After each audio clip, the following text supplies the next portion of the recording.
तो hello everyone, get set study में स्वागत है। ये टीजीटी कंप्यूटर साइंस का सिलेबस है। इसमें एक टॉपिक आता है सोसाइटी, लॉ एंड एथिक्स। और ये पीजीटी का सिलेबस है। सिमिलर सा टॉपिक आता है सोसाइटी, लॉ एंड एथिक्स। दोनों में सेम चीज़, सेम कंडीशन है कि डिजिटल फुटप्रिंट्स, सोसाइटी, नेटिजन्स क्या होते हैं, और एडिकेट्स क्या होता है, कम्युनिकेशन, और इंटेलेक्चुअल प्रॉपर्टी राइट्स क्या होते हैं, साइबर क्राइम्स के बारे में, साइबर सेफ्टी के बारे में, ई वेस्ट मैनेजमेंट, आईटी एक्ट्स, और टेक्नोलॉजी एंड सोसाइटी। सेम हमारा टीजीटी में भी है। ठीक है, आईपीआर पूछ लेंगे, प्लेगरिज्म क्या होता है, कॉपीराइट क्या होता है। ये सब हमारे एक चैप्टर के अंदर आते हैं, जो कि आज हम डिस्कस करने वाले हैं, जिसका नाम है सोसाइटियल इम्पैक्ट। सो ये क्लास 11th का लास्ट चैप्टर है, चैप्टर 11, और इसमें से क्वेश्चन आना 100% है। अब क्या होता है कि बहुत से लोग सोच के चलते हैं कि हमें इतना तो पता ही होगा कि हैकिंग क्या होती है, या प्लेगरिज्म क्या होता है, कम्युनिकेशन एडिकेट्स क्या होता है, डिजिटल फुटप्रिंट क्या होता है, तो हम कुछ ना कुछ बना के लिख देंगे। मगर ऐसा नहीं है। हमें 4 नंबर में कुछ स्पेसिफिक चीज़ों का यूज़ करना होगा, जो इस चैप्टर को पढ़ने के बाद ही समझ में आएगी। तो एक बड़ा क्वेश्चन तो इसमें से 100% बनेगा। और आईटी एक्ट के रिलेटेड पूछ सकता है, जो मैंने काफ़ी मॉक टेस्ट में भी दे रखे हैं। 5 मॉक टेस्ट की लिस्ट तुम्हें दिख जाएगी, डिस्क्रिप्शन में चेक करोगे तो। स्टार्ट करते हैं इस चैप्टर को। Introduction. In recent year the world around us has seen a lot of changes due to digital technology. अभी तुम्हें पता है एआई समिट चल रहा है इंडिया में, गलगोटिया वाला जो हुआ था। तो डिजिटल टेक्नोलॉजी में बहुत सारी चीज़ें आई हैं। लोगों के हर किसी के पास फ़ोन्स आना शुरू हो गए हैं। हर किसी के घर पे एक कंप्यूटर है या लैपटॉप है। Today one can send and receive email to more than 1 person at a time. ठीक है, पहले के टाइम पे चिट्ठियाँ भेजी जाती थी, लेटर भेजे जाते थे, और उसको डेज लगते थे। अब तुम एक ही बार में बहुत सारे लोगों को भेज सकते हो। एविएशन में चेंजेस आए हैं, इंडस्ट्री में चेंजेस आए हैं, ई कॉमर्स में चेंजेस आए हैं, और बहुत सारी चीज़ें डिजिटल हो गई हैं। तो application of digital technology have redefined and evolve all spheres of human activity. हर जगह ये एक्टिविटीज़, ये डिजिटल टेक्नोलॉजी जो है वो आ रही हैं। Today more and more people are using digital technology through computer, smartphone. ठीक है, ये सब देख लिया। और पूछा गया कि क्यों डिजिटल टेक्नोलॉजी वाइड स्प्रेड कैसे हुई। तो मैंने बताया कि लोग, हर किसी के पास एक पर्सनल कंप्यूटर आ गया है, और इंटरनेट हर किसी को मिलने लगा है, स्मार्टफोन है हर किसी के पास। तो इस तरह से टेक्नोलॉजी कॉमन मैन के पास मिल रही है। While we reap the benefits of digital technology, कुछ चीज़ें जो है मिसयूज़ होती है। तो उसी का हम इम्पैक्ट देखने वाले हैं, किस तरह से हमारी सोसाइटी में पड़ता है। तो पहला आता है डिजिटल फुटप्रिंट क्या होता है। ठीक है, इससे रिलेटेड क्वेश्चन बन सकता है, और कुछ भी पूछ सकते हैं डिजिटल सोसाइटी, नेटिजन्स के बारे में, या डेटा प्रोटेक्शन से रिलेटेड चीज़ आ सकती है, इंडियन एक्ट के बारे में, या हेल्थ पे कैसे इंपैक्ट है। हम एग्रोनॉमिक्स भी देखने वाले हैं इस चैप्टर में, तो उससे रिलेटेड भी आ सकता है। तो तुम जो भी इन्फॉर्मेशन ऑनलाइन सर्च करते हो, मान लो टिकट चेक कर रहे हो, या फिर अपने फ्रेंड को मैसेज कर रहे हो, मेल कर रहे हो, गेम खेल रहे हो इनफैक्ट, तो हम कुछ भी चीज़ें करते हैं, whenever we surf the internet using smartphone, tablet, computer, तो we leave a trail of data. हम एक डेटा का ट्रेल छोड़ते हैं, reflecting the activities perform by online in our digital footprint. तो देखो, डिजिटल फुटप्रिंट क्या होता है, यहाँ लिखा हुआ है कि जब भी हम इंटरनेट का यूज़ करते हैं, हम किसी भी डिवाइस का यूज़ कर सकते हैं, टैबलेट, स्मार्टफोन या कंप्यूटर का, तो हम एक डेटा का ट्रेल छोड़ते हैं, जो हमें बताता है reflecting the activity perform by us, कि किस तरह की एक्टिविटी हम ऑनलाइन कर रहे हैं। ठीक है, our digital footprint can be created and used with और विदाउट अवर नॉलेज। तो बुरी बात यह है कि विदाउट अवर नॉलेज नहीं होना चाहिए। तभी जब भी तुम किसी वेबसाइट पे एक्सेस करते हो, वो तुमसे आई एक्सेप्ट कुकीज़ करके पूछता है, या आई रिजेक्ट कुकीज़। तो तुम्हारा यूज़र का पता होना बहुत ज़रूरी है। तो कभी कभी डिजिटल फुटप्रिंट जो है वो नहीं पता चल पाते यूज़र को। इट इंक्लूड वेबसाइट पे विजिट, कोई भी वेबसाइट हम पहुँचते हैं, या फिर ईमेल्स हम भेजते हैं, कोई भी इन्फॉर्मेशन भी ऑनलाइन सबमिट करते हैं, तो along with the computer IP address, साथ में location and other device specific details जो हैं सब शेयर होती हैं, कि किस लोकेशन पे कौन से आईपी एड्रेस से भेजा गया है। Such data could be use for targeted advertisement. तो बुरी बात यह है, इनफैक्ट तुम देखोगे कि गूगल खुद ऐसा करता है, अगर तुम इसकी सेटिंग को ऑफ नहीं करते हो, कि यूज़र से उसका जियोलॉजिकल लोकेशन, मतलब जहाँ जियोग्राफिकल लोकेशन, या जहाँ पे एग्जैक्टली वो प्रेजेंट है, अगर जैसे मैं यहाँ दिल्ली में हूँ, तो फिर इसके अराउंड जो भी चीज़ें हो रही हैं, मेरे को वैसे टारगेटेड एड्स दिखाई जाएंगे, कि कॉन्सर्ट हो रहा है, कोई जाकिर खान आ रहा है मान लो, या ऐसा कुछ हो रहा है, तो उससे रिलेटेड इनफैक्ट जो ऑनलाइन कुछ कैंपेन करते हैं इलेक्शन से रिलेटेड, वो भी दिखता है वेबसाइट्स पे, कि किस पार्टी को वोट दें या क्या करें। कुड ऑल्सो भी मिस यूज़, तो मिस यूज़ हो सकता है, एक्सप्लॉइट करा जा सकता है। Thus it is a good to be aware of the data trail we might be living behind. तो हमें ज़रूरी है कि इसका पता रहना कि हम किस तरह का डेटा ट्रेल छोड़ रहे हैं। तो this awareness should be make us cautious about what we write. हम क्या राइट करते हैं, क्या अपलोड करते हैं, कहाँ से डाउनलोड करते हैं। कुछ लोग एपी के फाइल डाउनलोड कर लेते हैं, उस पर आएंगे वायरसेस वगैरह पे, और क्या क्या ब्राउज करते हैं, सब कुछ जो है वो डिजिटल फुटप्रिंट छोड़ता है। 2 तरह के डिजिटल फुटप्रिंट है। अगर देखो इससे रिलेटेड बड़ा क्वेश्चन आता है, तो ध्यान रखना, active digital footprint which include data that we intentionally submit online. कुछ चीज़ें इंटेंशनली करी जाती हैं, तुमने एक ट्वीट लिख दिया, या तुमने एक लिंक्डइन पे पोस्ट लगा दी, या इंस्टाग्राम पे फोटो डाल दी, तो वो तुम्हारा एक्टिव डिजिटल फुटप्रिंट है, क्योंकि तुमने होशो आवाज़ में करा है। दिस वुड इंक्लूड ईमेल भी, राइट, हम ईमेल लिखते हैं, रिस्पॉन्स या कोई पोस्ट करते हैं डिफरेंट वेबसाइट पे या मोबाइल ऐप्स पे। Digital data trail we leave online unintentionally, जो है उसको कहते हैं पैसिव डिजिटल फुटप्रिंट। एक्टिव समझ में है कि तुम अपने होशो आवाज़ में डिजिटल फुटप्रिंट दे रहे हो। पैसिव में क्या है कि मान लो तुम कोई ऐसी वेबसाइट पे चले गए देखने के लिए कि भाई गन्स कैसे मिलती हैं, या कुछ भी ऐसा है, ठीक है, तो इलीगल चीज़ों पे चले गए, तो वहाँ पे पैसिव डिजिटल फुटप्रिंट हो जाएगा। This include data generated when we visit a website, use a mobile app, या ब्राउज इंटरनेट। ठीक है, जहाँ पे हम नहीं चाहते कि हमारा डेटा ट्रेल पता चले। Everyone who is connected to the internet may have a digital footprint. तो हर किसी का डिजिटल फुटप्रिंट है, ये कंफर्म है, जो भी इंटरनेट से कनेक्टेड है। विद मोर यूजेज ये ट्रेल बढ़ता ही जाता है। तुम यहाँ पे भी एक्टिव हो, वहाँ पे भी एक्टिव हो, ये सारी सोशल मीडिया पे एक्टिव हो, ठीक है। ये फिगर में बोल रहा है ना कि exemplary web application that results in digital footprint. तो पहले के टाइम पे ऐसे यूट्यूब का ये लोगो हुआ करता था, इंस्टाग्राम का ऐसे लोगो होता था, लिंक्डइन, व्हाट्सअप, फेसबुक, ये सब। यहाँ पे इनफैक्ट विकीपीडिया पे भी डिजिटल फुटप्रिंट जा रहा है कि कितने लोग पढ़ते हैं और कौन से लिंक पे क्लिक करते हैं। विकीपीडिया में सब चीज़ें स्टोर होती हैं, ठीक है। बॉट्स होते हैं, क्रॉलर होते हैं, जो पता लगाते हैं कि यूज़र ने कितने देर तक कोई वर्ड पढ़ा, क्या करा, सब चीज़ें एग्जामिन होती हैं। तो everyone who is connected to internet वो अपना डिजिटल फुटप्रिंट छोड़ता है। और ज़्यादा करेंगे, मतलब ज़्यादा यूजेज करेंगे तो ज़्यादा फुटप्रिंट छोड़ा जाएगा। On examining the browser setting we can find out कि हमारी हिस्ट्री स्टोर होती है, कुकी स्टोर होती है, पासवर्ड स्टोर होते हैं, ऑटोफिल्स होते हैं। जो फॉर्म भरते हैं उनको पता होगा कि अपना तुम्हारा नाम खुद ब खुद लिखा जाता है, या कोई तुम्हारी ईमेल आईडी खुद आ जाती है, तो ऑटोफिल्स भी होते हैं। बहुत सारे टाइप ऑफ डेटा है। तो ये तो ठीक है, तुम्हारी हेल्प हो रही है, तुम जल्दी कर रहे हो, मगर कुछ चीज़ें जो है तुम्हारे अनइंटेंशनली सेव हो रही हैं, वो दिक्कत है। Beside browser most of our digital footprint are stored in servers where the application are hosted. तो बड़ी दिक्कत की बात यह है कि ऐसे ऐसे सर्वर्स में चले जाती है हमारी इन्फॉर्मेशन, जहाँ पे एप्लीकेशन होस्ट हो रखी है। अब उनके पास कंट्रोल आ गया पूरा। यहाँ से तो हम डिलीट कर देंगे। We may not have access to remove or erase the data, neither do we have any control on how the data is being used. ठीक है, उस डेटा को कैसे यूज़ करेंगे हमें कुछ नहीं पता रहता। Therefore once a data trail is generated, even if we later try to erase data about our online activity, the digital footprint still remain. तुम कभी ट्राई करके देखना, अपनी इंस्टाग्राम के जो एक हफ्ते पहले की फोटो है उसको डिलीट कर लेना, और अगर तुम्हारा प्राइवेट पब्लिक अकाउंट है तो वो स्टिल दिखेगा, तो फुटप्रिंट चेंज नहीं करा जा सकता। ठीक है, वो ऊपर ऊपर से मान लो कि डिलीट भी हो गया, तुम्हारी प्रोफाइल पे नहीं दिख रहा है, मगर कुछ वीडियो जैसे होती हैं उनको डिलीट कर देता है कोई, ठीक है, सरकार के उसमें आके, फिर कोई और अपने चैनल से अपलोड कर देता है, यानी कहीं ना कहीं वो डेटा स्टोर हो रखा है। There is no guarantee that the digital footprint will be fully eliminated. तो कोई गारंटी नहीं है, इसलिए सोच समझ के ऑनलाइन चीज़ें डालनी चाहिए from the internet. Therefore we need to be more cautious while being online. ठीक है, और all our online activities leave a data trace on the internet as well as on the computing device that we use. तो जो हम device use कर रहे हैं, जैसे कंप्यूटर पे हूँ मैं, तो कंप्यूटर पे भी जाएगा, इंटरनेट पे भी जाएगा। This can be use to trace the user his her location, कि किस लोकेशन पे हूँ, किस डिवाइस से काम कर रहा हूँ, और सारी यूजेज डिटेल सब जाएंगी। अब आते हैं नेटिजन्स क्या होते हैं। ठीक है, पेपर में नेटिजन से रिलेटेड क्वेश्चन आ सकता है। जैसे सिटीजन होते हैं, वैसे डिजिटल सिटीजन को नेटिजन कहते हैं, मगर हम पढ़ते हैं अच्छे से एक बार। As our society is incline towards using more and more digital technology, हम जितनी हम डिजिटल टेक्नोलॉजीज़ का यूज़ करेंगे, हम उतने टास्क डिजिटली मैनेज करना शुरू कर देंगे। आजकल मीटिंग वगैरह सब डिसाइड कहाँ होती है, ऑनलाइन डिसाइड होती है। व्हाट्सएप पे ग्रुप बनते हैं, चीज़ें डिस्कस होती हैं। In this era of digital society और डेली एक्टिविटी जैसे communication, social networking, banking, shopping, entertainment, education, अभी तुम ऑनलाइन ही हो, transportation, are increasingly being driven by online transactions. A to Z सब कुछ ऑनलाइन होता है, खाना ऑर्डर भी बाहर से ही आता है मेनली। ठीक है, digital society thus reflects the growing trend of using digital technology in all spheres of human activity. तो सोसाइटी क्या बताती है, एक सोसाइटी मतलब समाज, डिजिटल समाज जो है ये बताता है कि किस तरह से हम टेक्नोलॉजी का यूज़ कर रहे हैं अपनी हर एक गतिविधि में, मतलब अपनी हर एक डेली लाइफ में हम किस तरह से यूज़ करें डिजिटल टेक्नोलॉजी का। जब हम ऑनलाइन रहते हैं, all of us need to be aware of how to conduct ourselves. तो इस चीज़ का ध्यान रखना पड़ेगा कि किस तरह के हमें कंडक्ट करना है, अब how best to relate with others, and कौन से एथिक्स मॉरल्स का पालन करना है, एंड वैल्यूज़ को मेंटेन करना है। Anyone who use digital technology along with internet is a digital citizen. ठीक है, अगर पूछा what is netizens and what are the ethical, moral and values to be maintained by netizens, तो फिर यही कहानी हम लिखने वाले हैं। ठीक है, नेट एटिकेट्स ये हम देखने वाले हैं। तो एक बात समझ में आती है कि anyone who use digital technology, जो भी डिजिटल टेक्नोलॉजी का यूज़ करता है अलॉन्ग विद इंटरनेट, ठीक है, इज अ डिजिटल सिटीजन। वो डिजिटल सिटीजन है या नेटिजन है। Being a good netizen means practising safe, ethical और legal usage of digital technology. ठीक है, सेफ होना चाहिए, इथिकल होना चाहिए, गैर कानूनी नहीं होना चाहिए, और लीगल होना चाहिए। A responsible netizen must abide by net etiquettes, communication etiquettes. देखो इससे रिलेटेड हम क्वेश्चन भी करेंगे, मतलब मैं लास्ट में हैंड रिटन क्वेश्चन इस पर बनाया हुआ है, एंड सोशल मीडिया एटिकेट्स। तो ये सारे एटिकेट्स को फॉलो करना है। अगर पेपर में नेट एटिकेट्स का आता है तो किस तरह से लिखना है, ये डायग्राम बिना बनाए मत जाना। ठीक है, सिंपल है कि थोड़ा सा लॉजिक के साथ सोचो कि इंटरनेट पे तुम किस तरह से बिहेवियर दिखाओगे। अगर तुम एथिकल रहोगे तो कोई कॉपीराइट वायलेशन नहीं होगा, है ना। तुम टी सीरीज़ के गाने अपने में डाल दोगे या उसकी वीडियो बना दोगे कट पेस्ट करके, तो वो कॉपीराइट वायलेशन है। शेयर द एक्सपर्टीज़, तो तुम्हारा एक्सपर्टीज जो है, जो तुम्हारे ओपिनियन है, वो शेयर कर सकते हो। रिस्पेक्टफुल होना है, प्राइवेसी को लोगों की रिस्पेक्ट करना है। किसी की अगर तुम्हें पता भी है वो कौन है सामने वाला, तो रिवील नहीं करना है अनलेस अनटिल वो नो। ठीक है, अगर तुम्हारे दोस्त ने कुछ बोला है और रिप्लाई में किसी ने कमेंट करा है, तो तुम उसको प्राइवेसी पहले मेंटेन करो, दूसरा डाइवर्सिटी को रिस्पेक्ट करो।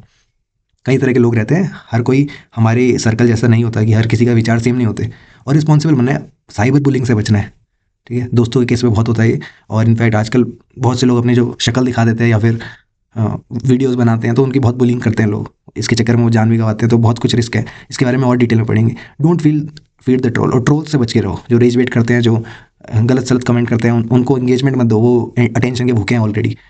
बी इथिकल, तो क्या करना है हमें, पहले तो नेट एटिकेट्स को फॉलो करना है। सर्टेन एटिकेट्स ड्यूरिंग अवर सोशल इंटरेक्शन, है ना, जब भी हम लोगों से मिलते हैं तो एक एटिकेट्स शो करते हैं, रिस्पेक्टफुल रहते हैं, दूर से हाय हेलो करते हैं, पास मतलब जब तक जानते नहीं है उसको, है ना।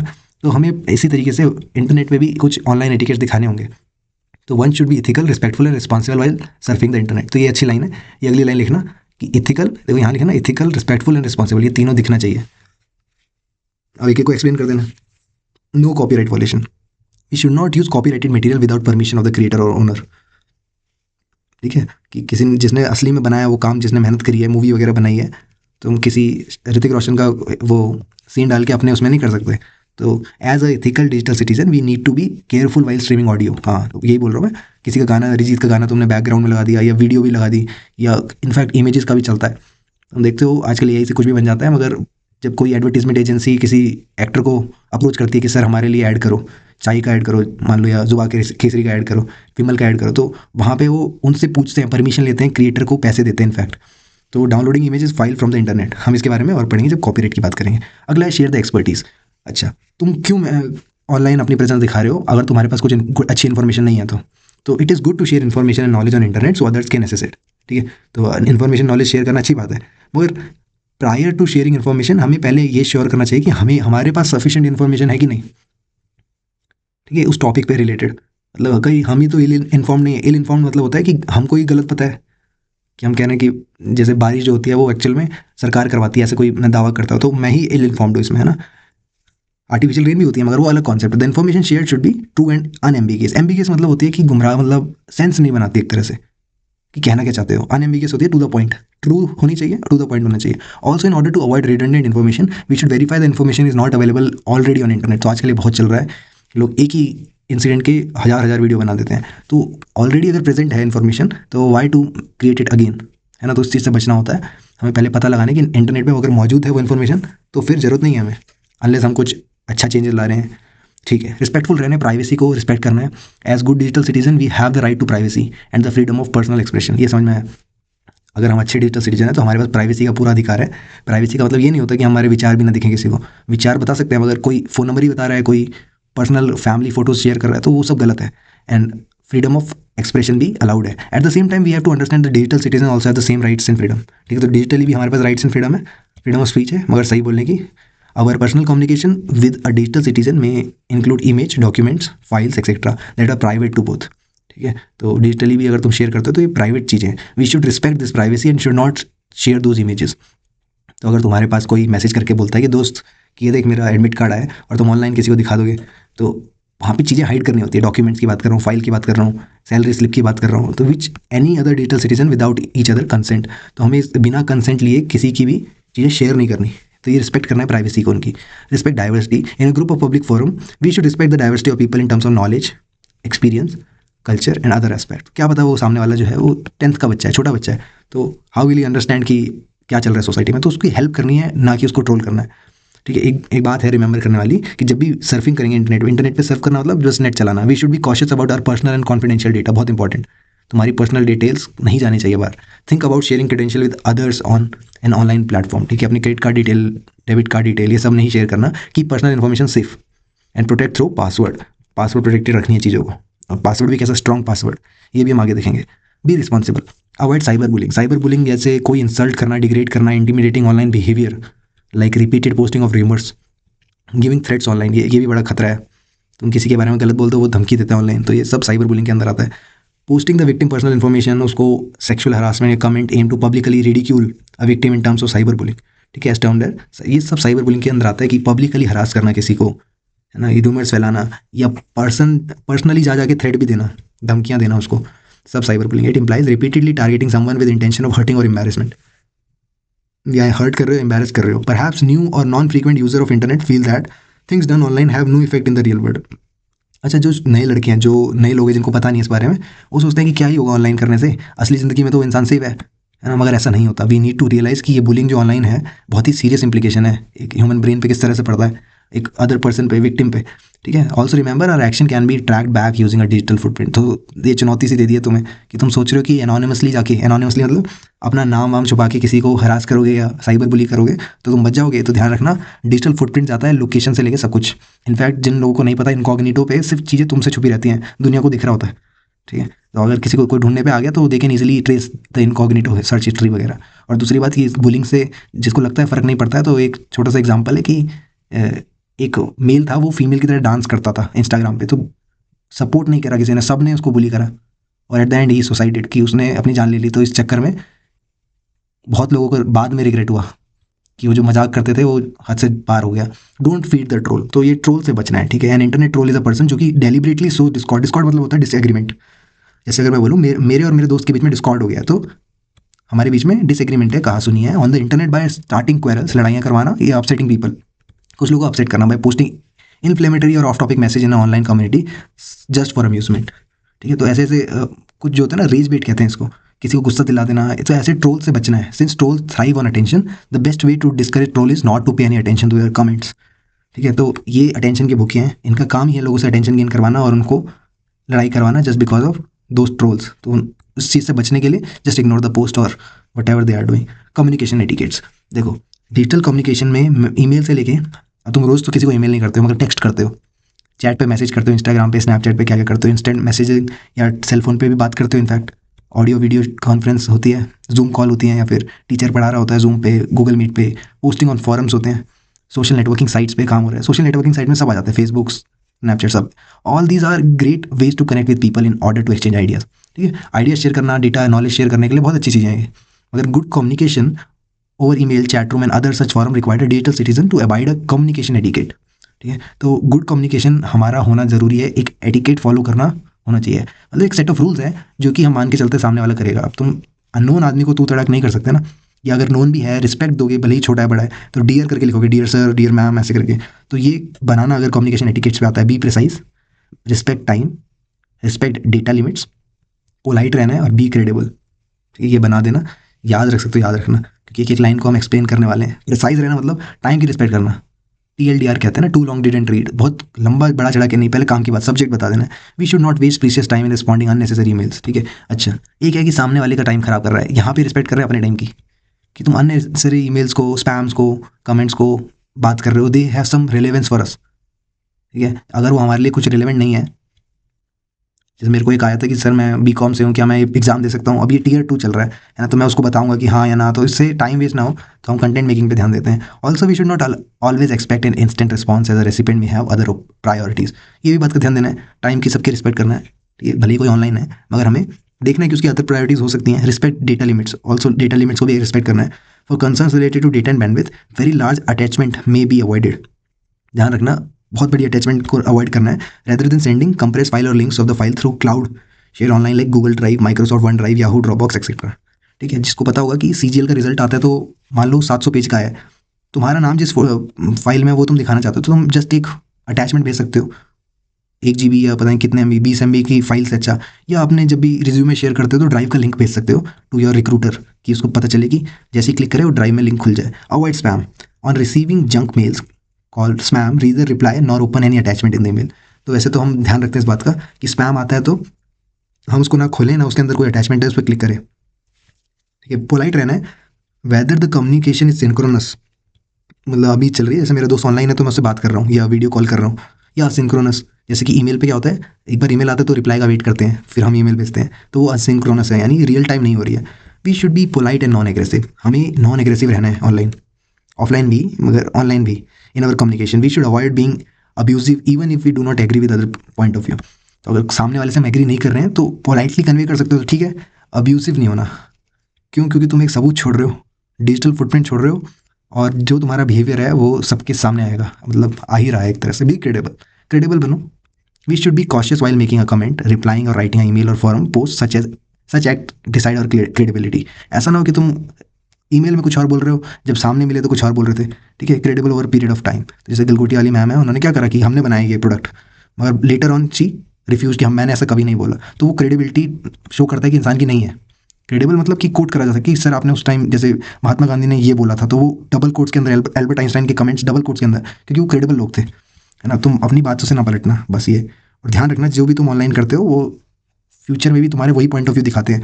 This is how we decide to follow some particular persons forum post while ignoring post of others member of the forum. तो ऐसे ही हम पता लगाते हैं जो ज़्यादा जेन्युइन है, जो क्रेडिबल है, उसको फॉलो करते हैं। On various discussion forums, we usually try to go through the previous comment of the people and judge their credibility before relying on the personal comment. कभी हो सकता है कि एक आदमी कहता है कि मैं अपने ईमान नहीं बेचूंगा, और उसके बाद फिर वो गैम्बलिंग ऐप्स प्रमोट करता है या ऐसा कुछ करता है, तो उसकी क्रेडिबिलिटी शो होती है। तो हम प्रीवियस कमेंट्स के बेसिस पे किसी को जज कर सकते हैं कि इसके वैल्यूज़ क्या है, इसके सिस्टम्स क्या है। ठीक है। सोशल मीडिया इक्विटी, अब देखते हैं सोशल मीडिया की क्या इक्विटी है। अब यहाँ पे पूरा सोशल मीडिया आ जाता है, इंस्टाग्राम, पिंटरेस्ट, यूट्यूब सब आ जाता है। ठीक है। तो in current digital era we are familiar with different kind of social media. तो हम पूरा कहानी लिख सकते हो। सोशल मीडिया आर वेबसाइट और application that enable their users to participate in social networking by creating and sharing content with others in the community. तो अगर तुम कहीं पे भी अपना आइडिया, कंटेंट या फोटो, वीडियो कुछ भी शेयर कर रहे हो, तो ये सोशल मीडिया की ही देन है। ठीक है। This platform encourage user to share their thoughts and experiences through post और पिक्चर। या तो पोस्ट लगा के या पिक्चर्स के थ्रू तुम्हें अपने थॉट्स, मतलब फॉर एग्जाम्पल वीलॉग दिखा रहे हो।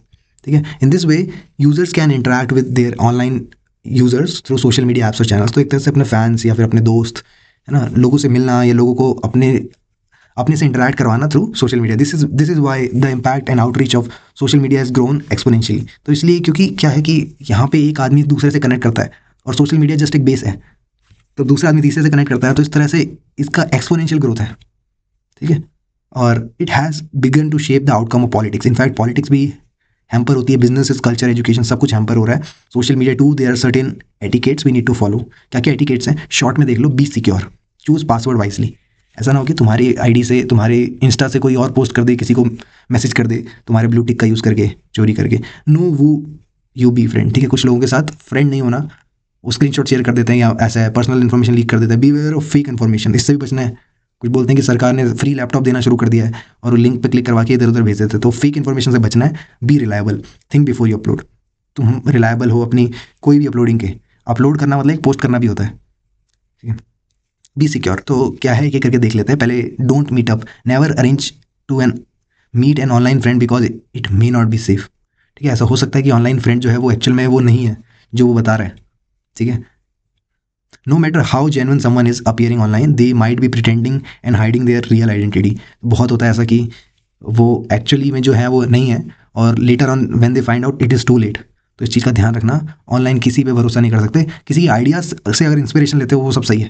जैसे मैंने तुम्हें ये पढ़ाया, अब मैं कौन हूँ, लड़का हूँ, क्या हूँ, कहाँ करता हूँ काम, इस सब से रिलेटेड अगर मैं कुछ भी बोलता हूँ तो मेरे पे भरोसा करो ना करो, मगर ये अगर तुम्हारे पेपर में काम आ रहा है तो that is what you have to take in. मतलब ये मेरे से ये सीख के ले जाना है कि ये सब क्या है। ठीक है। कुछ लोग टीचर के फ़ैन हो जाते हैं, जैसे खान सर के फ़ैन हो गए लोग, तो उनके टीचिंग स्टाइल, उनके समझाने के तरीके, उनसे जो हमें नॉलेज मिल रही है उसकी फ़ैन होना है, नॉट ऑफ दैट पर्सन। तो be secure, choose password wisely. ठीक है। It is vital for social network user. News of breaching or leaking of user data from social network often attracts headline. तो ऐसा कई बार होता है कि पासवर्ड जो है चोरी हो जाते हैं। इतने सिंपल, हम पासवर्ड ही पासवर्ड नाम से रख लेते हैं, एक ही जगह @ लगा देते हैं, ओ की जगह 0 लगा देते हैं। तो इन सबसे भी बचना है, बहुत कॉमन हो गए हैं आजकल। तो user should be very of such responsibility and must know how to safeguard themselves and their account. तो अपने अकाउंट को कैसे सेफगार्ड करना है ये सब पता होना चाहिए। The minimum one can do is to have strong and frequent change passwords. कितने ऐसे लोग हैं जिनके कई सालों से सेम पासवर्ड चल रहे हैं, है ना। हर साल पासवर्ड बदलना है, हर बार पासवर्ड बदलना है अगर तुम्हें शक होता है किसी का। तो जैसे मैं सच बताऊँ, टेलीग्राम पे मैंने तुम्हें अपना टेलीग्राम आईडी बताया था, अगर किसी को 5 मॉक टेस्ट चाहिए, तो किसी ने मेरे नाम से कई पासवर्ड ट्राई किए, तो मेरे को मेल आया कि कोई क्रेडेंशियल चोरी करने की कोशिश कर रहा है, like user name and password with others. तो किसी के साथ शेयर नहीं करना है। ठीक है। मैंने यूज़र नेम शेयर कर दिया था कि हम कांटेक्ट कर पाए, अगर पासवर्ड नहीं किया था, कोई ट्राई कर रहा था, जस्ट टेलिंग। नो वो यू बी फ्रेंड, किससे दोस्ती करते हो उसको जान लो। ठीक है। Social network usually encourage connection with users. ठीक है। हमारा पूरा काम सोशल नेटवर्क का यही है कि लोगों से दोस्ती करना। Sometimes even those who don't know और हैव नॉट मेट, तो जिनसे हम मिले भी नहीं है, जिनको हम जानते भी नहीं है, उनसे दोस्ती करना। However we need to be careful while be friending unknown people as their interaction possibly could be malicious or unsafe. क्या पता वो हमसे कुछ इन्फॉर्मेशन निकालना चाहें। कई बार होता है छोटे छोटे बच्चों के साथ ऐसा होता है कि लास्ट में वो ब्लैकमेल करते हैं। तो इन सब चीज़ों से बचना है कि जिसको हम असली में नहीं मिले हैं तो हम उसको नहीं मानेंगे कि वो है।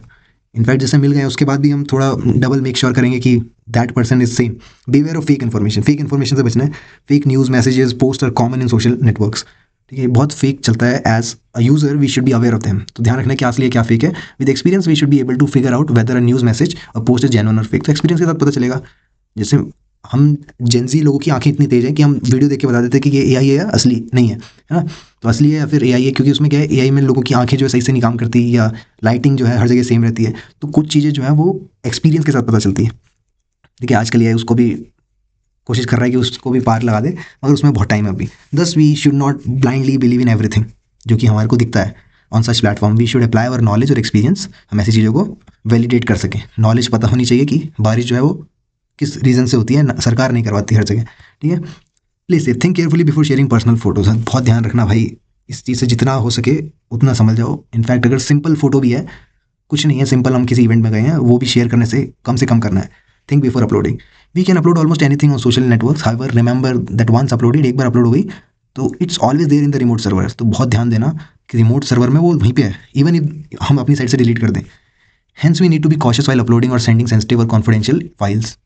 तो अभी तुम इंस्टाग्राम पे मान लो कि अपने बैंक की सारी डिटेल डाल दो, उसके बाद डिलीट कर देना, मगर क्या तुम सेफ हो? नहीं हो, because once digital footprint is created, it's created. तो कॉन्फिडेंशियल चीज़ों को सेफ रखना है, which have a bearing on our privacy. Okay, data protection के बारे में देखते हैं। इस डिजिटल एज में डेटा इन्फॉर्मेशन प्रोटेक्शन जो है वो प्राइवेसी और डेटा स्टोरेज, डिजिटली जो हमारा डेटा डिजिटली स्टोर हो रखा है उसकी प्राइवेसी पे मेंटेन रहता है। Element of the data can be cause substantial harm, embarrassment, inconvenience and unfairness to an individual. A breach or compromise is called sensitive data.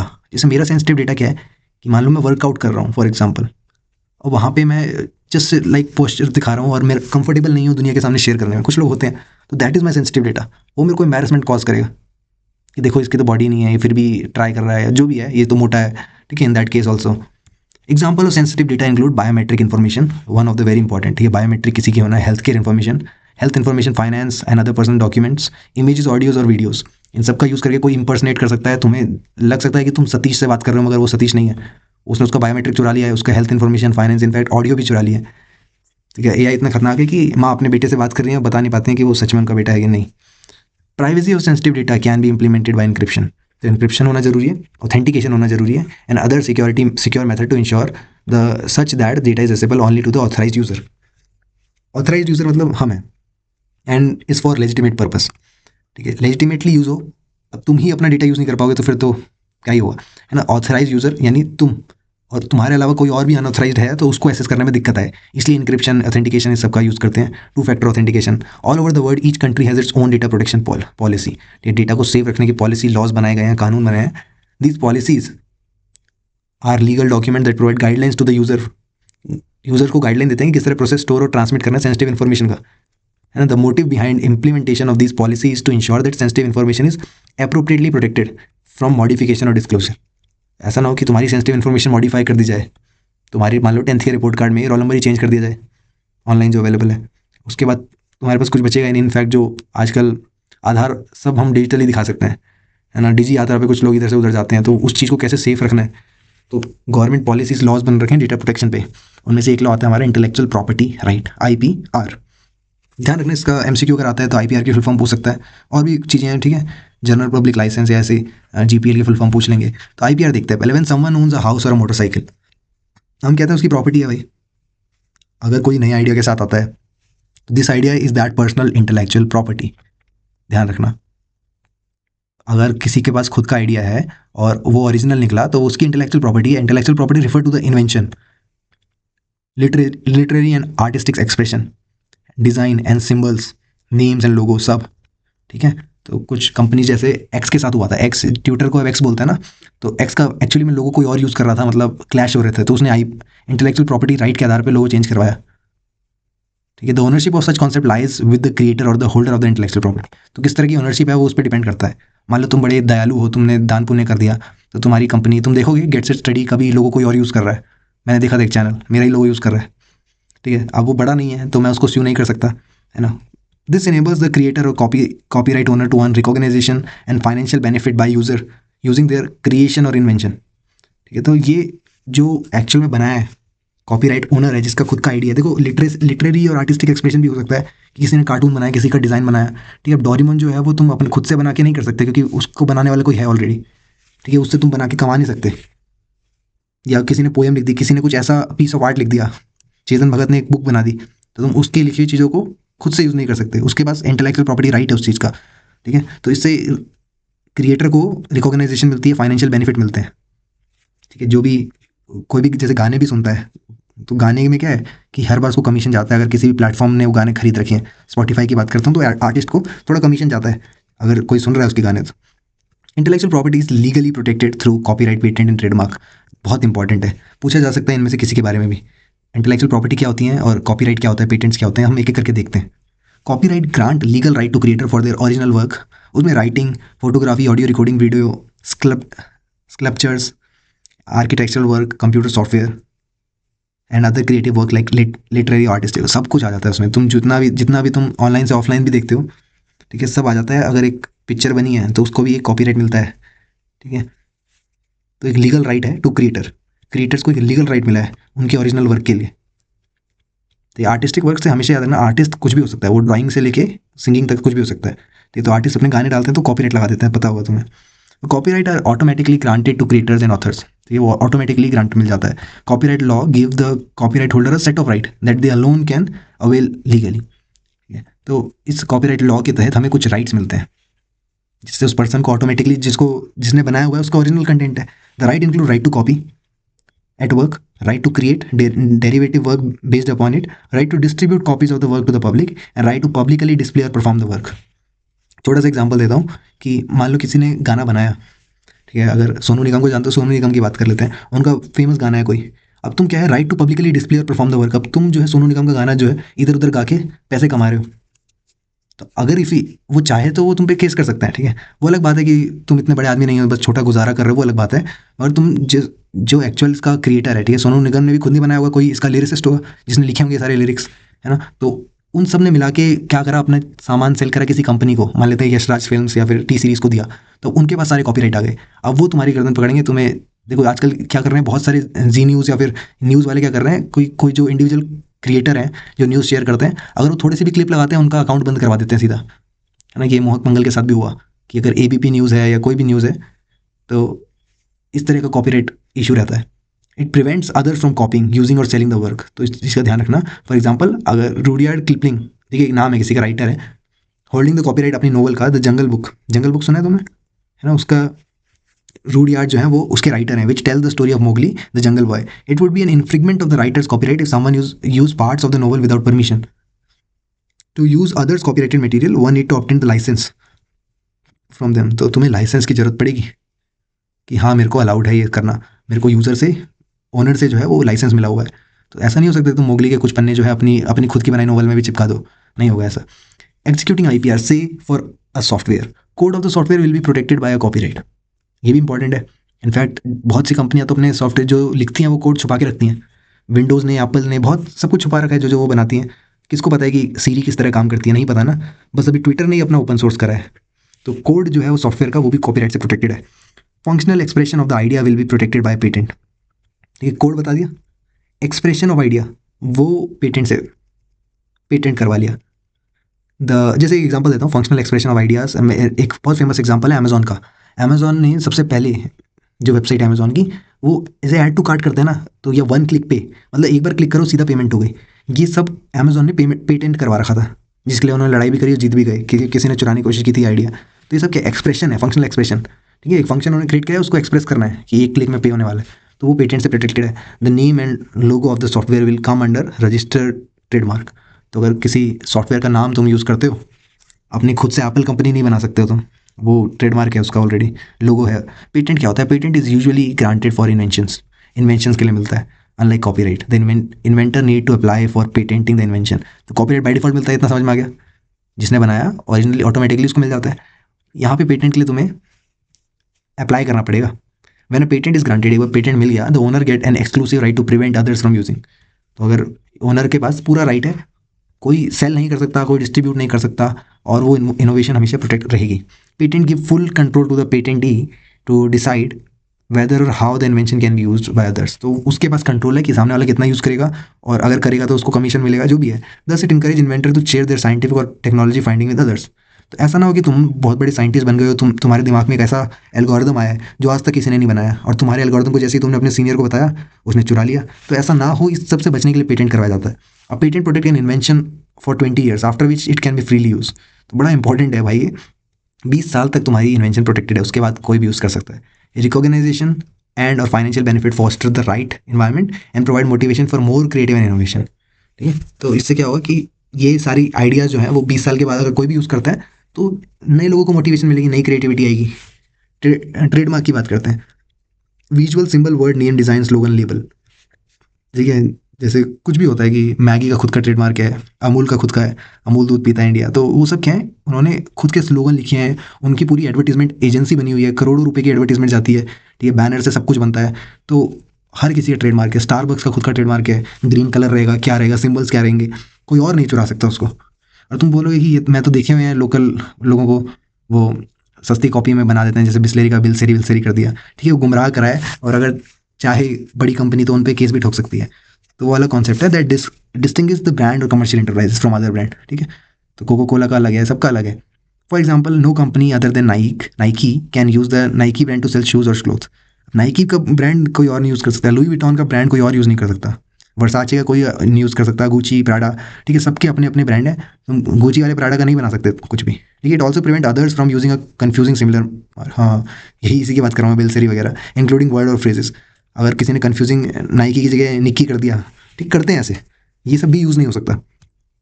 और तुम बोलोगे कि ये तो धड़ल्ले से चलता है, हाँ चलता है, क्योंकि वो छोटी ब्रांड है। ठीक है, जो नाइकी है आज के कितनी बिलियंस में कमा रहे हैं वो ऐसे छोटे छोटे लोगों से क्या पंगे लेना, मतलब टाइम वेस्ट करना है उनका, उनके लाखों रुपए ऑलरेडी चाहेंगे तो इसका करियर खराब कर देंगे जो ऐसे लोग कर रहे हैं। However it may be possible to apply for the Nike trademark for unrelated good like notebook. हो सकता है ऐसा कि दूसरा ट्रेडमार्क हम यूज़ कर लें, ठीक है, मतलब जो कि अलग ही नोटबुक के लिए है। कोई क्लासमेट का कुछ बना सकता है, एरोप्लेन बना सकता है क्लासमेट की, ठीक है, मगर फिर भी यूज़फुल नहीं रहता, क्योंकि ऑलरेडी दिमाग में लोगों के क्या है, अमूल से बटर, दूध, जो भी डेयरी प्रोडक्ट्स हैं वो आते हैं। अब तुम अमूल के पेन बनाना शुरू कर दोगे तो सेंसलेस चीज़ हो जाएगी ना। Violation of IPR, violation of intellectual property right में happen in one of the following way. तो क्या क्या वायलेशन के तरीके हैं, देखो पूछा जा सकता है पेपर में, पूरा आएगा पूरा, कि पूछा जाएगा व्हाट इज आईपीआर एंड इसके अंदर कैसे प्रोटेक्शन होती है। तो तुम तीनों बताओगे, कॉपीराइट, पेटेंट और ट्रेडमार्क वाला, और किस तरह से वायलेट होते हैं ये भी बताओगे तुम तीनों। प्लेगरिज्म होता है, प्लेगरिज्म नहीं पता है जिसको, बहुत ज़रूरी है समझना कि with the availability of internet we can instantly copy और share text, picture and videos. हम कॉपी कर सकते हैं कहीं से भी, पिक्चर, आइडिया या कोई गिफ कॉपी कर ली, प्रेजेंटिंग समवन एल्स आइडिया और work as our own idea और वर्क इज कॉल्ड प्लेगरिज्म। तो तुम देखते होगे जो जो भी कॉलेज गए हैं उन्होंने प्लेगरिज्म 100% करा हुआ है। असाइनमेंट चुरा के लिख दिए, ठीक है, जो ऑनलाइन बनाना है, सबमिट करना है, कहीं से कोड उठा के चिपका दिया है ना। If we copy some content from internet but do not mention the source, जब मैं गीक्स फॉर गीक्स के तुम्हें दिखाता हूँ फोटोज़ तो लिखता हूँ कि यहाँ से उठाया हुआ है, तो ओरिजिनल क्रिएटर के बारे में बताना। और ऐसा नहीं कि 100% चुरा लिया उसके बाद लिख दिया कि श्रेय जाता है इनको, तो ये भी प्लेगरिज्म में ही आता है। कुछ लिमिटेड अमाउंट ऑफ चीज़, बाकी खुद की इनोवेशन होनी चाहिए, then it is considered as an act of plagiarism.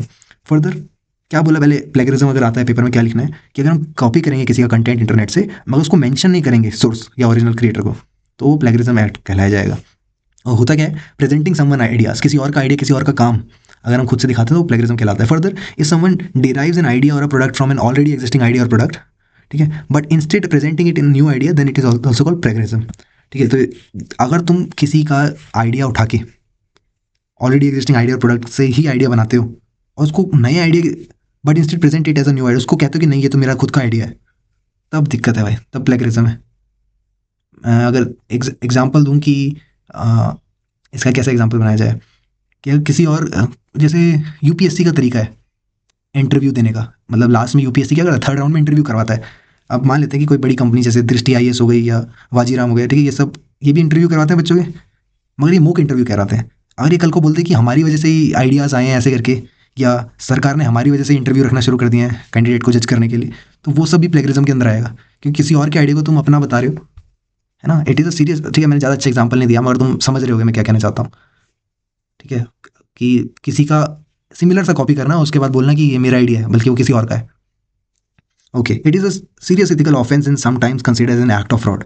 तो ये एक्ट ऑफ फ्रॉड भी कहलाया जाता है। Even if we take content that are open for public use, we should cite the author और सोर्स टू अवॉइड प्लेगरिज्म। ठीक है, तो हमें ऑथर और सोर्स बताना पड़ेगा प्लेगरिज्म अवॉइड करने का। चलो एक और एग्जांपल देता हूँ इसका, अब अच्छा आ गया।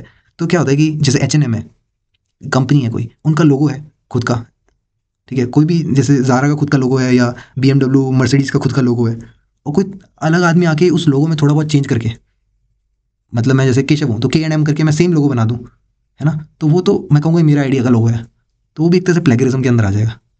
कि किसी और का फॉन्ट आइडिया चुरा के खुद का बताना। कॉपीराइट इन्फ्रिंगमेंट क्या होता है? Is when we use other persons work without obtaining their permission to use, और we have not paid for it if it is been sold.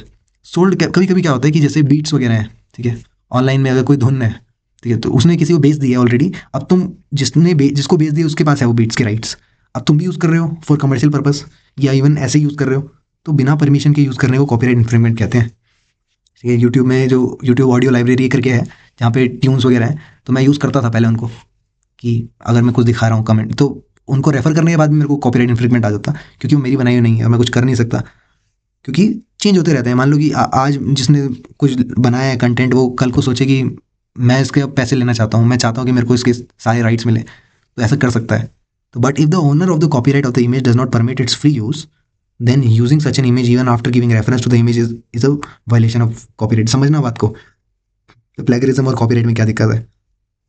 अगर तुमने कोई नेट से इमेज डाउनलोड की, ठीक है, और ओनर जो है वो नहीं चाहता कि कोई उसकी बिना परमिशन के यूज़ करे, ठीक है, मैं गूगल पे अगर जाओगे तो जब तुम किसी की भी इमेज सर्च करोगे ना, तो ऑप्शन आता है फ्री यूज़ विद लाइसेंस, ऐसे करके ऑप्शन दिखते हैं। तो अगर फ्री यूज़ की कैटेगरी में नहीं है तो भाई खतरा है। बहुत से लोग लगाते नहीं, क्योंकि अब इतना कंटेंट बढ़ गया है, कौन कहाँ कहाँ देखेगा कि हमारी इमेजेस कहाँ कहाँ यूज़ हो रखी हैं। तो बिना, अगर तुम रेफरेंस भी दे दोगे ना, तभी वो वायलेशन ऑफ कॉपीराइट है, क्योंकि यूज़र ने उसको फ्री यूज़ के लिए नहीं अलाउ करा है। Just because it is on the internet does not mean it is free to use. बहुत ही इंपॉर्टेंट लाइन है। इंटरनेट पे है तो इसका मतलब ये नहीं है कि वो यूज़ कर सकते हैं। Hence check the copyright status of the writer's work before using it to avoid plagiarism. ठीक है, एक बार कॉपीराइट स्टेटस देख लेना किस तरह का है। ट्रेडमार्क इन्फ्रिंगमेंट, ठीक है, trademark infringement means unauthorized use of others trademark on product and services. An owner of trademark may commence legal proceeding against someone who is infringed its registered trademark. यही था वो H&M वाला case जो मैं बता रहा था कि मैं K&M कर दूँ। ठीक है, एक बार ट्रेडमार्क जिसका लगाया हुआ है, जिसके खुद के स्लोगन, खुद की राइटिंग, खुद का एडवर्टीजमेंट, लोगो, सब कुछ है, और अगर किसी ने वो चीज़ चुराने की कोशिश की, अनऑथराइज्ड यूज़ करने की कोशिश की, देखो, बिस्लरी जैसी एग्जैक्ट बोतल बना के मैं बेचना शुरू कर दूं और बिस्लरी वालों को पता चल जाए कि ये तो ट्रेडमार्क इन्फ्रिंगमेंट है ना, तो वो लीगल केस कर सकते हैं मेरे खिलाफ। Plagiarism means using others work and not giving adequate citation. ठीक है, सिंपल भाषा में लिखा हुआ है कि भाई दूसरों का काम छाप देना। ऐसे सोच लेना, असाइनमेंट उठा रखा है तुमने कहीं से, ठीक है, पूरा पूरा प्रोजेक्ट बना दिया, मेजर प्रोजेक्ट कहीं से छाप के बना दिया गिटहब से, तो वो प्लेगरिज्म के अंदर आता है। Copyright infringement means using others person work without permission without paying it, अगर वो सोल्ड है तो।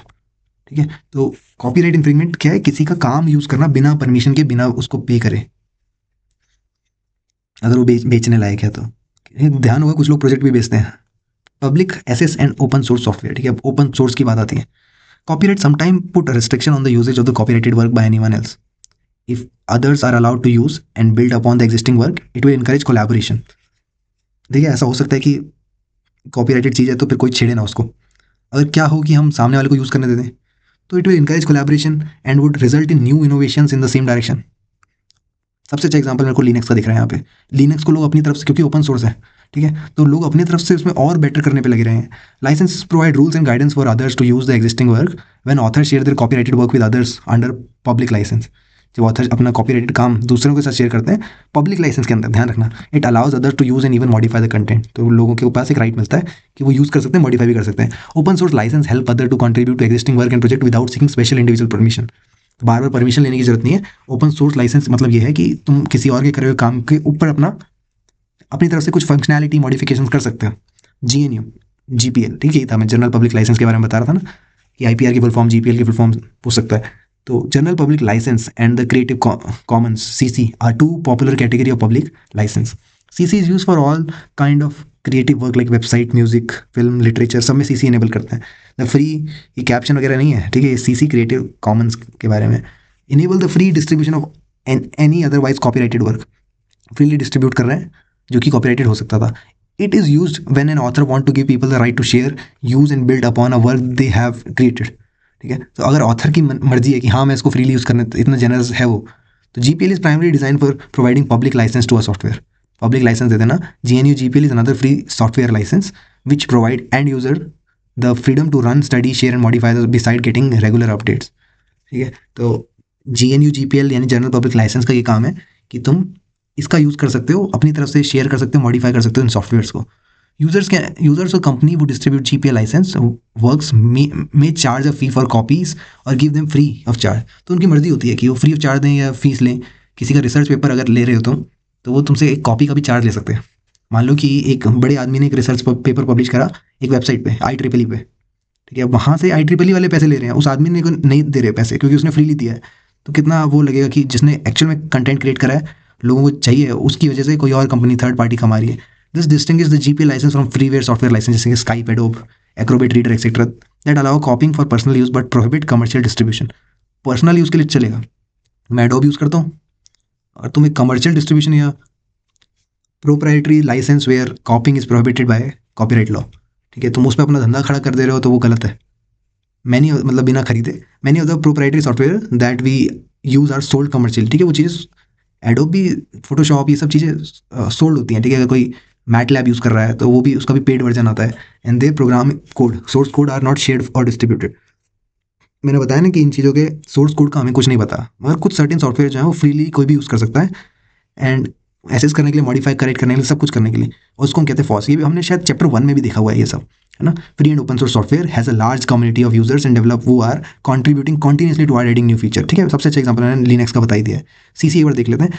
CC licences a set of copyright licence that give the recipient right to copy, modify and distribute the creative material, ठीक है। ये licence करता है जो भी यूज़र रेसिपिएंट है कि वो मॉडिफाई कर ले, डिस्ट्रीब्यूट कर ले क्रिएटिव मटेरियल को, but give the author the liberty to decide the condition of licensing, ठीक है। तो ऑथर के ऊपर है भाई कि वो किस तरह की लाइसेंसिंग करता है। उसका दिमाग हो गया तो बोलेगा मुझे इतना % कमीशन चाहिए। GPL is the most widely use free software licence which grant the recipient right to copy, ठीक है। फ्री सॉफ्टवेयर लाइसेंस है, MIT का भी फ्री एक लाइसेंस आता है, देखते हुए कहीं जगह पे, right to copy, modify and redistribute the software and that the same right are preserve in all derivative works, ठीक है। वो ऐसा ना हो कि तुमने सामने वाले के फ्रीली यूज़ कर लिया सॉफ्टवेयर और अपना बनाने के बाद अपना पेड वाला बना दिया, नहीं। अगर टॉप ऑफ उसमें बनाया है तो फिर वो भी फ्रीली होगा, ठीक है, उसके ऑल डेरिवेटिव जो है वो प्रिजर्व रहेंगे। ओके, तो फॉस की बात कर रहे थे। Free and open source software has a large community of user जो कि कंट्रीब्यूट करते हैं, हम हर बार नए फीचर्स ऐड कर रहे हैं, कुछ ना कुछ एग्जिस्टिंग फीचर्स में। जैसे लिनक्स जो है कर्नल बेस्ड ऑपरेटिंग सिस्टम है, Ubuntu fedora comes under FOSS। और पॉपुलर टूल क्या है, लिब्रे ऑफिस हो गया, ब्राउजर देखिए, लिब्रे ऑफिस देखना ही, जैसे विंडोज़ के जो है ना, पेंट, MS पेंट है, तो लिब्रे पेंट एक अलग आता है, वो फ्री वाला है, मतलब वो हमारा ओपन सोर्स है। मोजिला और फायरफॉक्स ये सब क्या ओपन सोर्स है। Software piracy is the unauthorised use और डिस्ट्रीब्यूशन ऑफ सॉफ्टवेयर। पायरेसी बहुत सुना होगा, अनऑथराइज्ड यूज करना। Those who purchase a licence for a copy of the software do not have the right to make an additional copies without the permission of the copyright owner. तो एक ने खरीद लिया software तो उसके पास हक नहीं है कि वो उसी की कॉपी बना बना के बेचे बिना यूजर की परमिशन के, मतलब बिना ओनर की परमिशन के, sorry. It amounts to copyright infringement regardless of whether it is done for sale, for free distribution, सब में कॉपीराइट इन्फ्रिंगमेंट लगेगा। तुम संसार का भला करने जा रहे हो मगर बिना ओनर के पूछे, ठीक है, बिना ओनर की परमिशन के, उसमें भी कॉपीराइट ही है, फ्री डिस्ट्रीब्यूशन भी अलाउड नहीं है। One should avoid software piracy. Using a pirated software not only degrade the performance of the computer system but also affect the software industry which in turn affect the economy of the country. तो बहुत बड़ी बात करी है कि खुद लिख दिया, क्योंकि उनको पता है कि इतने लोग पायरेसी वाले सॉफ्टवेयर यूज़ करते हैं। कुछ लोग के पास पायरेटेड विंडो होती है, ठीक है, की जो है वो नेट से ले लेते हैं, कोई लोग कहाँ से डाउनलोड कर देते हैं, टोर ब्राउजर से डाउनलोड कर देते हैं पायरेटेड सॉफ्टवेयर्स। लाखों लोगों के सॉफ्टवेयर फ्री में चला रहे हैं। इकोनॉमी पे इफेक्ट करता है, साथ में कंप्यूटर की परफॉर्मेंस भी खराब करता है, क्योंकि नए पैसे आते हैं ना। कोई सॉफ्टवेयर में तुम्हारा आया है और उसमें कुछ चेंजेस हैं, तो अगर तुमने प्रॉपरली खरीद रखा है तो when ever it is modified, update होगा तो तुम्हारे कंप्यूटर के साथ स्मूथ चलेगा। साइबर क्राइम पे आते हैं। Criminal activities are offence carried out in a digital environment can be considered as cyber crime, ठीक है। जो भी क्रिमिनल एक्टिविटीज़, जो भी क्राइम जो होते हैं हमारे डिजिटल दुनिया में, उसको साइबर क्राइम कहते हैं। In such crime either the computer itself is the target or the computer is use as a tool to commit a crime. कितना खतरनाक है, तुम्हारा कंप्यूटर ही टारगेट है, तुम्हारे कंप्यूटर को बहला फुसला के, वायरस डाल डूल के उससे हम क्राइम करवा रहे हैं। Cyber crime are carried out against either individual, group, organisation और अगेंस्ट अ कंट्री, ठीक है। इतने बड़े लेवल पे भी काम होता है, ठीक है। किसी इंडिविजुअल, किसी ऑर्गेनाइजेशन या कंट्री के अगेंस्ट भी साइबर क्राइम होता है, with the intent to directly indirectly causing physical harm, ठीक है। अगर क्या पता फिजिकल हार्म भी हो जाए, फाइनेंशियल लॉस, मेंटल हरासमेंट, ये सब करने के लिए साइबर क्राइम होते हैं। A cyber criminal attack a computer or network to reach other computer in order to disable or damage the data or service. कैसा होगा कि तुम्हारा तुम्हारा जो सॉफ्टवेयर है तुम बेचना चाह रहे हो, तुम्हारी मेन वेबसाइट ही कोई हैक कर ले, है ना। तो साइबर क्राइम क्रिमिनल यही काम करते हैं कि apart from this cyber criminal में स्प्रेड वायरस, ठीक है, वायरस भी स्प्रेड कर सकते हैं, कोई मालवेयर स्प्रेड कर सकते हैं, प्राइवेट चीज़ें स्टील कर लेंगे, कॉन्फिडेंशियल डेटा ले लेंगे, ब्लैकमेल करेंगे, फिर एक्सटॉर्शन करेंगे, ठीक है। एक एक कंपनी जैसे अगर मान लो एप्पल जो है वो उसका कोड जो है वो ऑलरेडी सेफ है, मतलब किसी के हाथ में नहीं है, फ्री बिल्कुल नहीं है, और वो चुराने के बाद धमकी दें कि हम लीक कर देंगे अगर तुमने हमें पैसा नहीं दिया तो, ठीक है, एप्पल की कंपनी बंद हो जाएगी, मतलब एक तरह से उस खतरा है कि और कंपनी इमर्ज कर जाएंगी उस सेम टेक्नोलॉजी, ठीक है, का यूज़ करके। Computer virus is the same line of malicious code that can copy itself and can have detrimental effects on the computer.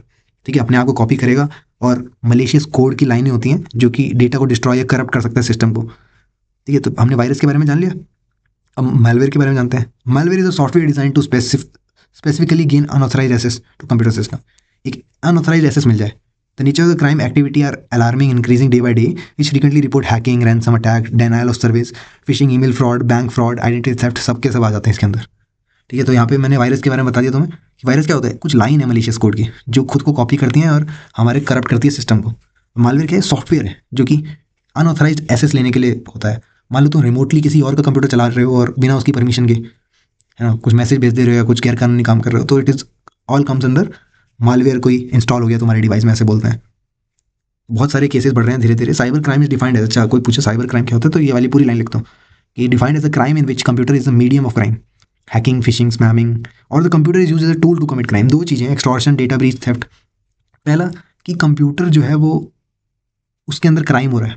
ठीक है, crime in which computer is the medium of crime, computer में ही crime हो रहा है। दूसरा कि computer का इस्तेमाल करके हम क्राइम कर रहे हैं।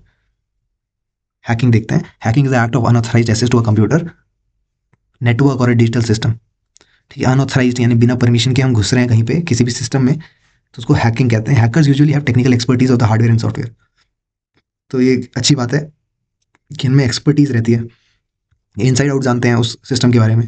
दे look for bug to exploit and break into the system. उनको जैसे ही कोई कमी दिखती है, अभी तुमने रिसेंट न्यूज़ सुनी होगी, नहीं सुनी तो नोटपैड प्लस प्लस करके एक सॉफ्टवेयर आता है, उसको भी हैक कर लिया किसी चाइनीज़ हैकर ने। ठीक है, मतलब ऐसी चीज़ें भी हो रही हैं। और जितना ज़्यादा तुम्हें एक्सपर्टीज होगी उतना तुम सिंपल से सिंपल प्रोग्राम भी या कॉम्प्लेक्स से कॉम्प्लेक्स में भी तुम बग निकाल पाओगे। इसलिए जो बग्स अपडेट होते हैं, लॉग 4J लॉग ऐसे करके कुछ आया था। ठीक है, एक अपडेट आया था जिसकी वजह से जावा में भी दिक्कत आ गई थी। ठीक है, तो उस ऐसे बग्स को फिक्स करती रहती है कंपनी डे बाय डे, या हर बार नए फिक्सेस निकालते हैं, नए पैच सेट निकालते हैं कि हैकर एक्सेस ना कर पाए। Hacking when done is with the positive intent is called ethical hacking. ठीक है, अब तुम बोलो पॉजिटिव इंटेंट के साथ कोई, मतलब कोई अच्छे काम के लिए क्यों हैक करेगा। इनको वाइट हेड हैकर बोलते हैं। इनको पैसे मिलते हैं कि भाई अगर कोई, है ना, चोर से जाके मैं एक चोर को बोलूँ ये मेरा घर है, तो जा अंदर घुस के दिखाई मत है, तो कोई जुगाड़ बिठाएगा, वो छत से जाएगा, रेलिंग पकड़ के नीचे जाएगा। तो मैंने उसको पैसे दिए, मैं उसको क्योंकि मैं जानना चाहता हूँ कि क्या क्या मेरे घर में कमी है, कहाँ से चोर घुस सकता है। तो अब मैंने चोर को क्योंकि अलाउ करा हुआ है, तो एक पॉजिटिव इंटेंट के साथ आया वो ऐसे इश्यूज़ को रिज़ॉल्व करवाएगा हमारे, कि हम, अब मैं क्या करूँगा, अगली बार से छत में भी अच्छे से लॉक लगा के रखूँगा। ठीक है, तो हमारे और सिक्योरिटी सिस्टम मजबूत होगा। तो such known ethical hackers are known as white hat hacker, जो कि एक अच्छे काम के लिए हैकिंग करते हैं। They are specialist in exploring any vulnerability or loophole during testing of the software. कोई भी नया सॉफ्टवेयर आता है तो उसमें से कोई लूप होल मिलता है कि जिसको एक्सप्लॉइट करा जा सकता है, उससे बचाते हैं। Thus they help in improving the security of the software. Security में हेल्प करते हैं। एथिकल हैकर्स में exploit a website in order to discover its security loopholes and vulnerability. तो कोई वेबसाइट बनी और उसमें सरकार भी इनका यूज़ करती है। इनफैक्ट अगर तुम बनना चाहते हो एथिकल हैकर तो गो फॉर इट, क्योंकि बहुत कम एथिकल हैकर हैं जो अच्छा काम कर रहे हैं। मतलब लिमिटेड अमाउंट है इनकी और सब डिमांड बहुत ज़्यादा है। ठीक है, सरकार हर जगह चाहती है कि, सुना हो तुमने कि मोदी ने एक बार बोला था कि मेरी साइट किसने हैक कर दी, कोई पबजी वाला है क्या। तो वहाँ से तुम्हें समझ में आ रहा हो किस तरह लूप होल्स और वर्नरेबिलिटी एक्सप्लॉइट होती हैं। Then report is finding to the website owner. फिर वो बताता भी है कि मेरे को ये दिक्कतें दिखी। दस ethical hacker is actually preparing the owner against cyber attack. तो उसको पता है कि क्या क्या खामियां हैं हमारी वेबसाइट में। A non ethical hacker is one who tries to gain unauthorised access. ठीक है, एथिकल तो ठीक है, नॉन एथिकल मतलब अब ये क्राइम करने जा रहा है, ये असली चोर है। ठीक है, वो स्टील करेगा सेंसिटिव डेटा को और सिस्टम को ब्रेक डाउन कर देगा, डैमेज कर देगा चीज़ों को। तो इनको ब्लैक हैट हैकर्स कहा जाता है, या इनको क्रैकर्स भी कहते हैं। There primary focus is on security cracking and data stealing. तो उनका काम है कि सिक्योरिटी तोड़ना और डेटा चुराना। They use their skill for illegal and malicious purpose. अपनी स्किल्स का यूज़ करते हैं। इन hacker such hackers try to break through system security for identity theft. किसी की आइडेंटिटी चुरा लेंगे, फॉर एग्जाम्पल एक बड़ी कंपनी के एम्प्लॉयज़ की आइडेंटिटी, मॉनिटरी गेन के लिए धमकी देंगे कि अगर तुम चाहते हो कि हम ऐसा ना करें तो पैसे दो। या competitor, bring a competitor rival side down. ठीक है, बहुत होता है ऐसा। दो बड़ी बड़ी कंपनी, पहली कंपनी के हैकर दूसरी कंपनी को ख़राब कर रहे हैं या सेंसिटिव डेटा इन्फॉर्मेशन लीक कर रहे हैं कि कंपटीशन ही खत्म हो जाए, मोनोपोली आ जाए। अच्छा, accepting links from untrusted email can be hazardous. ठीक है, कोई अनट्रस्टेड ईमेल से लिंक आ गया तो उनमें क्या हो सकता है, वायरस या कोई मैलिशियस वेबसाइट का लिंक हो सकता है। Which should ensure to open an email link or attachment only when it is from a trusted source. ठीक है, जैसे मैंने यूट्यूब के कमेंट में मैंने या डिस्क्रिप्शन में एक अपना वीडियो का लिंक दे रखा है, तो तुम्हें पता है यूट्यूब में कोई वीडियो है तो वो तो मेलिशियस हो नहीं सकती, है ना। वो मॉक टेस्ट की 5 मॉक टेस्ट की वीडियो है, तो बताया हुआ है किस तरह से उसमें से लेना है। तो अगर तुम श्योर हो कि सामने वाले पे ट्रस्ट करा जा सकता है, ठीक है, अगर मैं यहीं पे कोई मलिशियस वेबसाइट का लिंक दे दूंगा तो पहले तो यूट्यूब ही मेरे को रोकेगा कि you can not share this link, ठीक है, ऐसा हुआ है, ठीक है, मतलब पॉलिसी खुद कहती है। दूसरा है कि अगर तुम, क्योंकि कभी कभी इसमें एनसीईआरटी में भी क्वेश्चन है, वो भी हम करने वाले हैं, बहुत अच्छा क्वेश्चन है, चलो उसी में बात करेंगे डायरेक्टली। क्योंकि लिंक जो है जैसे माइक्रोसॉफ्ट है, ठीक है, उसमें MICRO, अब वहाँ पे क्या है कि माइक्रोसॉफ्ट में कोई स्पेलिंग की मिस्टेक कर दी या माइक्रो की ओ की जगह जीरो लगा दिया और उसी वेबसाइट पे किसी ने क्लिक कर दिया बिना ध्यान दिए, तो उस वो मलेशियस वेबसाइट पे चला गया। तो इन सब चीज़ों से बचना है, इसी को हम फिशिंग, फ्रॉड ईमेल्स ये सब कहते हैं। देखो fishing is a unlawful activity जहाँ पे फेक वेबसाइट और ईमेल जो कि ओरिजिनल लगती है, ऑथेंटिक लगती है, वो प्रेजेंट होती है to the user to fraudulently collect sensitive and personal details, particularly user name, password, banking, credit card details. तुम्हारी फॉर एग्जाम्पल एक इंस्टाग्राम का तुम्हारा आया कि पासवर्ड चेंज करने की जरूरत है और तुमने क्लिक करा, अपना लॉगिन वगैरह करा, मगर कुछ हुआ नहीं, तो एक्चुअली में वो एक फिशिंग मेल आया था तुम्हें जो कि ओरिजिनल दिख रहा था मगर था नहीं, ठीक है। The most common phishing method is through email spoofing where a fake first email address is used and the user presume कि वो ऑथेंटिक सोर्स से आया है। मान लो कि तुमने किसी कंपनी में अप्लाई किया और उस कंपनी का तुम्हें लग रहा है कि उसी कंपनी का आ गया कि तुम सेलेक्ट हो गए हो, चलो ऑनलाइन टेस्ट देने के टाइम आ गया, और तुमने गलती से क्लिक कर दिया उस पर बिना ध्यान से देखे। So you might get email from address that look similar to your bank और एजुकेशन इंस्टीट्यूशन, है ना। बैंक का भी लग सकता है कि एक बैंक से आया है आस्किंग फॉर इन्फॉर्मेशन, अगर तुम ध्यान से देखोगे ना उसके यूआरएल में तो वो फेक निकलेगा। तो हमेशा यूआरएल चेक करना कि असली वेबसाइट का है कि नहीं। अगर gov.in है तो गवर्नमेंट की वेबसाइट है, अब GOVV कर दिया उन्होंने, तो ऐसा कुछ चेंज कर दिया तो समझ जाना कुछ गड़बड़ है। They will often use logos of the original, वो ओरिजिनल के लोगो उठाएंगे और बहुत मुश्किल हो जाएगा कि पता लगाना कि फिशिंग है कि नहीं। तो phishing attempts through phone calls और text message are also common these days. तुम्हें फ़ोन आएगा कि हम बैंक से बोल रहे हैं, आपका ये CVV नंबर क्या है, आपका ये क्या है, इस सबसे बचना। आइडेंटिटी थेफ्ट पे आते हैं। Identity theft increasingly use personal information stolen from computer networks to commit fraud by using data gain unlawfully. तो किसी और की आइडेंटिटी यूज़ करके फ्रॉड करना। तो user identifiable personal data like demographic detail हो गई, ईमेल आईडी, बैंकिंग के क्रेडेंशियल, पासपोर्ट से, पैन कार्ड से, आधार कार्ड से लेके न जाने कितनी सारी पर्सनल चीज़ें जो है वो चोरी हो जाती हैं। और हैकर उन सबको यूज़ करके, एक होता है ना कि fake Aadhaar card, fake passport use करके कोई इधर से उधर जा रहा है on behalf of the victim. This is the one type of phishing attack where the intention is largely on monetary gain. तो इसमें क्या है कि मॉनिटरी गेन की बात होती है। There can be many ways in which the criminal take advantage of individual stolen identity. तो बहुत सारे तरीके हैं कि अगर मान लो तुम जो भी इस वीडियो को देख रहे हो कि तुम्हारा अगर नाम सब कुछ यूज़ करके किसी ने अपने पास रख लिया है तो क्या क्या कर सकता है। पहला है कि financial identity theft when the stolen identity is used for financial gain. मान लो तुम्हारे बैंक में जाके बात कर सकता है कि पासवर्ड तुम्हारा मान लो डेट ऑफ बर्थ है, पिन नंबर, तो वहाँ से चीज़ें चुरा सकता है। Criminal identity theft, criminal use victim stolen identity to avoid detection of their true identity. तो अपनी आइडेंटिटी बचाने के लिए वो तुम्हारी यूज़ करे कोई भी क्राइम करने से पहले। Medical identity theft, criminal you can seek medical drugs और treatment using a stolen identity. मान लो किसी को सच में ऐसे ड्रग्स की जरूरत है, ड्रग मतलब दवाइयाँ होती है ना, मगर अपने यूज़ के लिए तुम कर रहे हो किसी और की आइडेंटिटी लेके, तो ये भी खत्म हो गया। किसी बड़े हॉस्पिटल की आइडेंटिटी लेके तुम बल्क में मंगा रहे हो। रैंसमवेयर क्या होता है? This is another kind of cyber crime where the attacker gain access to the computer and block the user from accessing, usually by encrypting the data. तो ये एक तरह का साइबर क्राइम है जहाँ पे अटैकर क्या करता है, gains access of the computer, computer की ही पूरा एक्सेस ले लिया और यूजर को कुछ करने नहीं दे रहा है, usually by encrypting the data.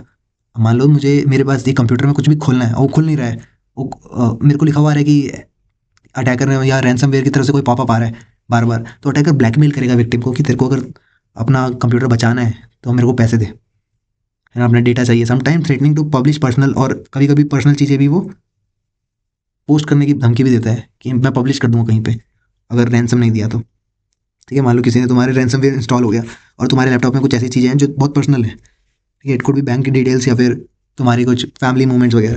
Ransomware can get downloaded when the user visit malicious और अनसिक्योर वेबसाइट और download software from doubtful repository. ठीक है, तो ऐसा हो सकता है कि कहीं से यूजर ने डाउनलोड कर दिया सॉफ्टवेयर टेस्टिंग के लिए और वहाँ पे रैंसमवेयर निकला। Some ransomware are sent on email, कभी कभी ईमेल में भी आ जाते हैं, in the spam mails. It can also reach our system when we click on malicious advertisement on the internet. तो मान लो कोई एडवर्टाइजमेंट दिख रही है, तुमने क्लिक कर दिया उस पर गलती से, तो वहाँ से भी डाउनलोड होती हैं। तो डबल चेक करना डाउनलोड करने से पहले, अगर फ़ोन पे भी कर रहे हो या लैपटॉप पे कर रहे हो, कि वो रैंसम तो नहीं कहीं।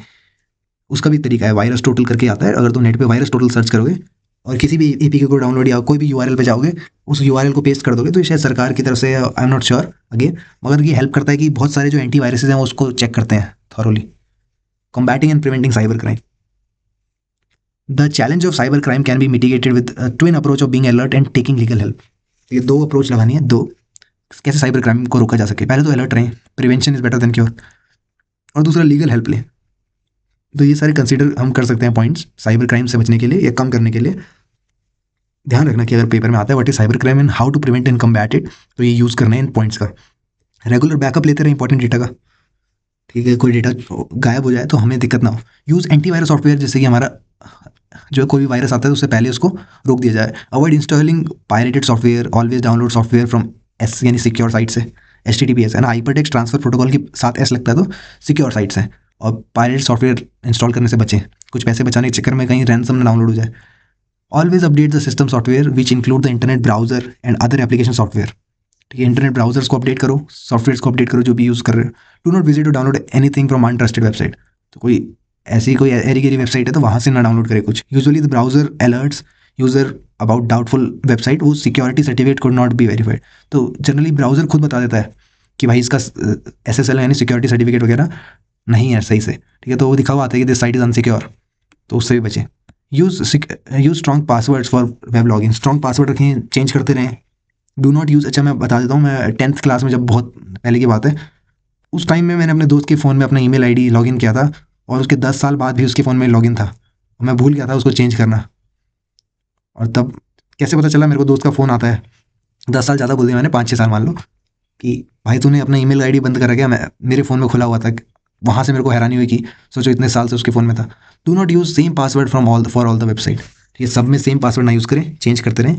Use different combination of alpha numeric character, ये भी तुम्हें पता है, स्पेशल कैरेक्टर होने चाहिए, कॉमन वर्ड्स का यूज़ ना करें, है ना, अपने जैसे फ्रूट या अपना खुद का नाम, जनवरी फरवरी, ये सब चीज़ों से बचें।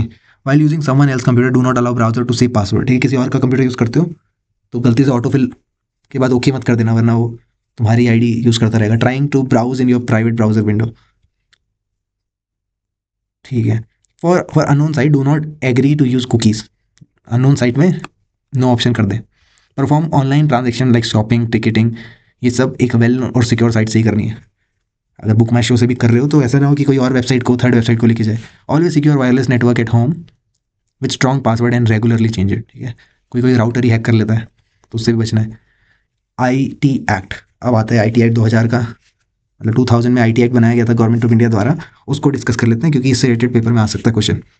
With the growth of internet many cases of cyber crime, frauds, cyber attacks and cyber bullying are reported, तो हमेशा रिपोर्ट होते रहते हैं जैसे जैसे इंटरनेट बढ़ रहा है। तो nature of fraudulent activities and crime keep changing, और कई तरह के फ्रॉड होते हैं, पता ही नहीं चलता।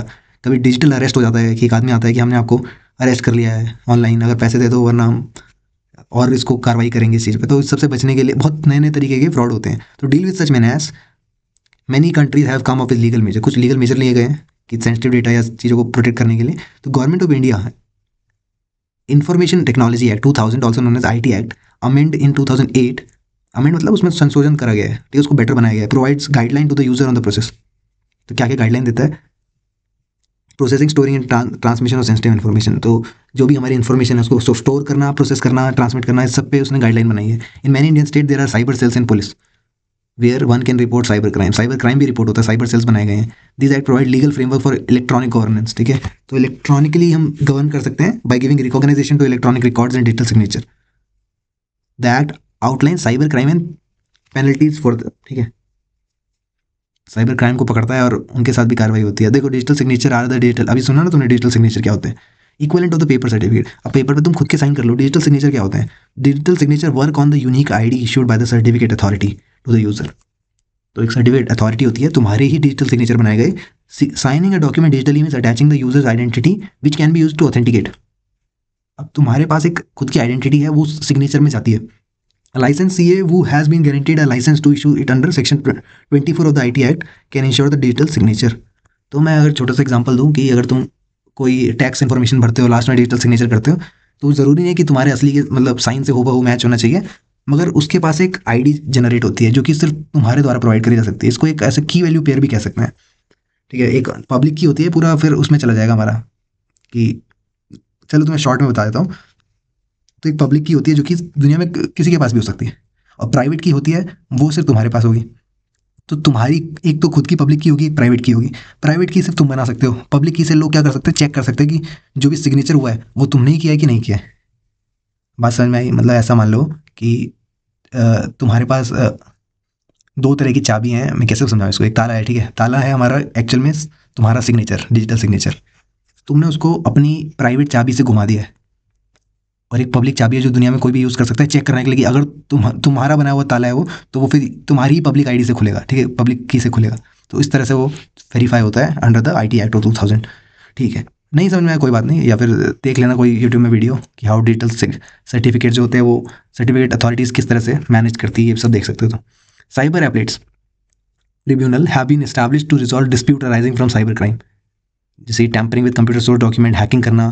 तो ये कुछ ट्रिब्यूनल्स बनाए गए हैं कि ऐसी चीज़ें जो हैकिंग वगैरह करते हैं सिस्टम में, या पासवर्ड किसी और का यूज़ करना, publishing sensitive personal data to other without consent. तो the act is needed so that people can perform transaction over the internet through credit card without fear और मिसयूज। तो ये सब कानून अगर बना दिए गए, तो अगर इसमें कोई पकड़ा जाएगा, तो अब संशोधन जब हो गया उस पर, है ना, कानून पे, तो कोई भी अपनी क्रेडिट कार्ड डिटेल्स शेयर करने से डरेगा नहीं, क्योंकि अगर कोई मिसयूज़ करता है तो उसके खिलाफ कार्रवाई होगी। Not only people, the act empower government department also to accept filing, creating and storing official document in digital format. तो लोगों को तो हेल्प करी, साथ में सरकार ने भी अब क्या करी, गवर्नमेंट डिपार्टमेंट भी चीज़ों को डिजिटली स्टोर करना शुरू कर दिया। इम्पैक्ट ऑन हेल्थ, अब हेल्थ पे इम्पैक्ट देख लेते हैं। As digital technology have penetrated in different fields, we are spending more time in front of screen in mobile. ठीक है, अब जो हम अगर कोई लोग जॉब करते हैं वो 10-10 घंटे, उसके बाद घर आके भी एंटरटेनमेंट भी उनका स्क्रीन में ही चल रहा है, गेम खेल रहे हैं, म्यूजिक सुन रहे हैं, साउंड, है ना, सब चीज़ें। But interaction but interacting in an improper posture can be bad. अच्छा, पोस्चर एग्रोनॉमिक्स आ गया अपना, ठीक है, बहुत फिजिकली एंड मेंटली इंटरेक्शन हमारा मैटर करता है कि beside spending too much time on internet can be addictive and can have a negative impact on our physical and psychological wellbeing. ठीक है, बहुत ज़्यादा हमारा स्क्रीन टाइम होना या इंटरनेट पर रहना एडिक्टिव भी हो सकता है, नेगेटिव इम्पैक्ट भी हो सकता है। However this health concern can be address at some extent by taking care of the way we position such devices and the way we position our posture. तो किस तरह तुम बैठ रहे हो उसमें, या किस तरह तुम्हारा पोस्चर है, किस तरह वो डिवाइसेज हैं, उनकी स्क्रीन टाइम या लाइटिंग कैसी है, सब मैटर करता है। तो एग्रोनॉमिक्स क्या होता है, पेपर में अगर एग्रोनॉमिक्स आता है और तुमने ये नहीं बनाया तो गए, तो ये तो बनाना ही होगा, क्योंकि एग्रोनॉमिक एक ब्रांच ऑफ साइंस है दैट डील विद डिजाइनिंग और arranging work space including the furniture, equipment and system that is being safe and comfortable for the user. बहुत बड़ी बात है, शॉर्ट में बताऊँ तो एक साइंस है, पहले तो एग्रोनॉमिक एक साइंस है।